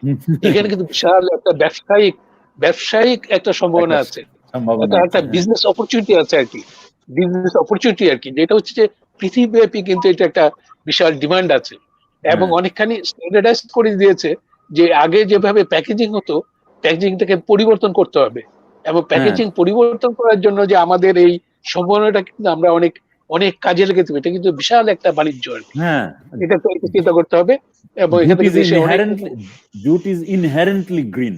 আতিক ভাই আরো ভালো জানেন। সুতরাং এই গ্রিনটাকে আমাদের কাজে লাগাতে হবে এই নতুন সময়ে। ইউরোপ কিন্তু গ্রিনের দিকে যাবে। সুতরাং আমরা সেই জায়গায় শুধু গার্মেন্টস নয়, আমাদের জুট প্রোডাক্ট নিয়েও আমরা সেখানে যাব এবং এগোবো, সেটা আমাদের মনে রাখতে হবে। জি, এটা প্যাকেজিং তো এটা একটা বিশাল ব্যবসায়িক এবং অর্থনৈতিক সম্ভাবনার জায়গা আর কি। দ্বিতীয় হচ্ছে যে আমি যেটা আমি অবশ্য আতিকুর ভাইয়ের কথা বলছি, যে উনি একটা বলছেন যে greening of mind, greening of mind. এই গ্রিনিং অফ মাইন্ডে সেখানে একটা প্রশ্ন ছিল যে ট্রেনিং এর ব্যাপারে। ট্রেনিং তো ডেফিনেটলি দরকার আছে, এবং সেটা যে অসম্ভব কিছু তা না। সেখানে ট্রেনিং এর জন্য কিভাবে কি বরাদ্দ থাকতে পারে, কিন্তু এটা একটা হলিস্টিক একটা ইস্যু আছে আর কি। হলিস্টিক ইস্যুটা কি গ্রিনিং অফ মাইন্ড করতে গেলে আমার মনে হয় যে এখানে একটা ম্যাসিভ অ্যাডভোকেসি ক্যাম্পেইন দরকার আগে, যেটা কিন্তু আমরা ইজিলি আমরা পারবো আর কি। এবং এখানে একটা বরাদ্দ যে খুব বেশি লাগবে তা না, সেখানে আমাদের যে মিডিয়া আছে, মাস মিডিয়া আছে, সোশ্যাল মিডিয়া আছে, সেটাতে গিয়ে কিন্তু আমরা এই আমাদের যে চিন্তা ভাবনাকে পরিবর্তন করতে হবে। এখন উন্নয়ন তো হচ্ছে একটা মানসিক ব্যাপার আর কি, উন্নয়ন একটা মানসিক ব্যাপার, যে ইকোনমিক ট্রান্সফরমেশন হবে, এই ট্রান্সফরমেশন কিন্তু মাইন্ডসেট থেকে আসতে হবে, ওই ধরনের মাইন্ডসেট তৈরি করতে হবে। সেই মাইন্ডসেট তৈরি করতে গেলে হ্যাঁ, সেটা শিক্ষাক্রমে, সাইফুল, শিক্ষা কার্যক্রমে আমাদের এই জায়গাগুলো ঢুকাতে হবে। আমাদের সন্তানদেরকে গ্রিন মাইন্ডে তৈরি করতে হবে। ইতিমধ্যে আমাদের সন্তানরা অনেক বেশি সচেতন, আমাদের চেয়ে সচেতন। তারা অনেক নিরাপদ খাবার পায়, তারা পেতে চায়, তারা ডিজিটাল। সুতরাং তাদের মাধ্যমে আরো বেশি ঢুকানো যেতে পারে। আমার মনে হয় যে তাদের মনটাকে আরো সবুজ করার সুযোগ আছে। হ্যাঁ, এটা প্রাইমারি স্কুল থেকে শুরু করতে পারে। এখানে একটা জি, এখানে একটা আমাদের তিনটা বড় সিস্টেম আছে যে এই পয়েন্টটা হ্যান্ডেল করতে। একটা হচ্ছে আমাদের একটা উপজেলা সিস্টেম আছে যেখানে স্থানীয় সরকার কাজ করছে। আমাদের একটা শিক্ষা সিস্টেম আছে যেখানে প্রত্যেক জায়গায় স্কুল ছড়িয়ে গেছে, স্কুল বিল্ডিং আছে যেখানে দাঁড়িয়ে ট্রেনিং দেওয়া যায়, কাজ করা যায়। আমাদের একটা এসডিজি ফ্রেমওয়ার্ক আছে। এসডিজি থেকে 4টা কি 5টা কি ইস্যু নিয়ে, যেগুলো আমাদের কৃষি কিভাবে উন্নতি করা যাবে, কিছু একটাও ধ্বংস হবে না, প্রোডাক্ট টু মার্কেট এনশিওর করা যাবে ইন হাইয়েস্ট কোয়ালিটি। আরেকটা হচ্ছে কোয়ালিটি ইমপ্রুভমেন্ট, আমাদের ফ্রুট ভেজিটেবল সবকিছুর, মুরগির ডিম, এই যে জিনিসগুলো। আরেকটা হচ্ছে আমাদের স্বাস্থ্য, অর্থাৎ স্বাস্থ্য, দারিদ্র এবং টেকনোলজি শিক্ষা, যেটা আমাদের সবচেয়ে প্রয়োজন। এই কয়েকটা জিনিস একসাথে করে আমাদের দিনের বেলা স্কুল চলুক, রাত্রিবেলা আমরা যে ইউথ আনএমপ্লয়েড ইউথ আছে গ্রামে গঞ্জে এবং শহরে, তাদেরকে ট্রেনিং দিয়ে একটা নেক্সট জেনারেশন তৈরি করা, গ্রিন মাইন্ডেড এবং গ্রিন চিন্তায় এগোবে। তাহলে আমরা একটা ইনফ্রাস্ট্রাকচার তৈরি করতে পারি সমাজের বিভিন্ন ক্ষেত্রে, বিশেষ করে এই 16 থেকে 20 এই যে আনএমপ্লয়েড ইউথ বলা হচ্ছে, স্কুল থেকে বেরোলো, কলেজ থেকে বেরোলো, চাকরি পাচ্ছে না, তাদেরকে নিয়ে একটা আন্দোলনের মতো করতে হবে এটাকে। এটা সরকার, এনজিওরা আছে, স্থানীয় সরকার আছে, শিক্ষা প্রতিষ্ঠান আছে, সবগুলোকে মিলিয়ে একটা প্রচন্ড শক্তি। আমরা এটাকে সাস্টেনেবল ডেভেলপমেন্ট প্যাকেজ বলতে পারি, এসডিজি প্যাকেজ বলতে পারি, যাই বলা হোক, সরকার যেটা সবচেয়ে কমফোর্টেবল, সেই রকম একটা আন্দোলন শুরু করলে আমরা মনে হয় 3 থেকে 5 বছরে একটা সামগ্রিক পরিবর্তন আসবে, যেটা পরবর্তী সরকার, পরবর্তী বাজেট, পরবর্তী 5 ইয়ার প্ল্যানকে অনেক গণমুখী করবে এবং প্রোডাক্টিভ করবে আরো বেশি। ধন্যবাদ স্যার। আমরা দীর্ঘক্ষণ আজকে এই বিষয় নিয়ে আলাপ করলাম, আমরা শেষ করতে যাচ্ছি। আপনাদের অসংখ্য ধন্যবাদ জানাচ্ছি যে আপনারা আসলে আলোচনার বিষয়বস্তু এবং আপনারা যারা এই আলোচনার সাথে সম্পৃক্ত, আলোচনা যদি আমরা কন্টিনিউ করতে চাই আরো ঘন্টা 2 করলেও আসলে আমাদের আলোচনার ইয়েটা, তো আপনাদেরকে ধন্যবাদ জানাচ্ছি। আমরা আমাদের মূল প্রবন্ধকারকে রিকোয়েস্ট করবো যে আজকের বিজ্ঞ বিশেষজ্ঞদের যে মতামতগুলো আমরা শুনলাম, এগুলোকে একটু কম্পাইল করে আপনি যদি রিভাইজ করে এটাকে আবার একটু দেন, আমরা পলিসি মেকারদের কাছে কিভাবে পৌঁছানো যায় সেটা চেষ্টা করবো। আর এই অলরেডি আমরা অনলাইনে এটা দিয়ে দিয়েছি পাবলিকলিও এবং পাবলিক অপিনিয়নের জন্য, সেখান থেকে যদি আমরা কোনো অপিনিয়ন পাই সেগুলোকেও আমরা হয়তো অ্যাকোমোডেট করবো। তো আমি আবারও গ্রিন টেক ফাউন্ডেশনের পক্ষ থেকে আপনাদের আজকে এই সুন্দর আলোচনাতে, ওয়েবিনারে অংশগ্রহণ করার জন্য আন্তরিকভাবে ধন্যবাদ জানিয়ে আজকের মতো বিদায় নিচ্ছি। ধন্যবাদ। আসসালামু আলাইকুম। ধন্যবাদ, ধন্যবাদ। ওয়েল ডান, খুব ভালো হয়েছে। Thank you.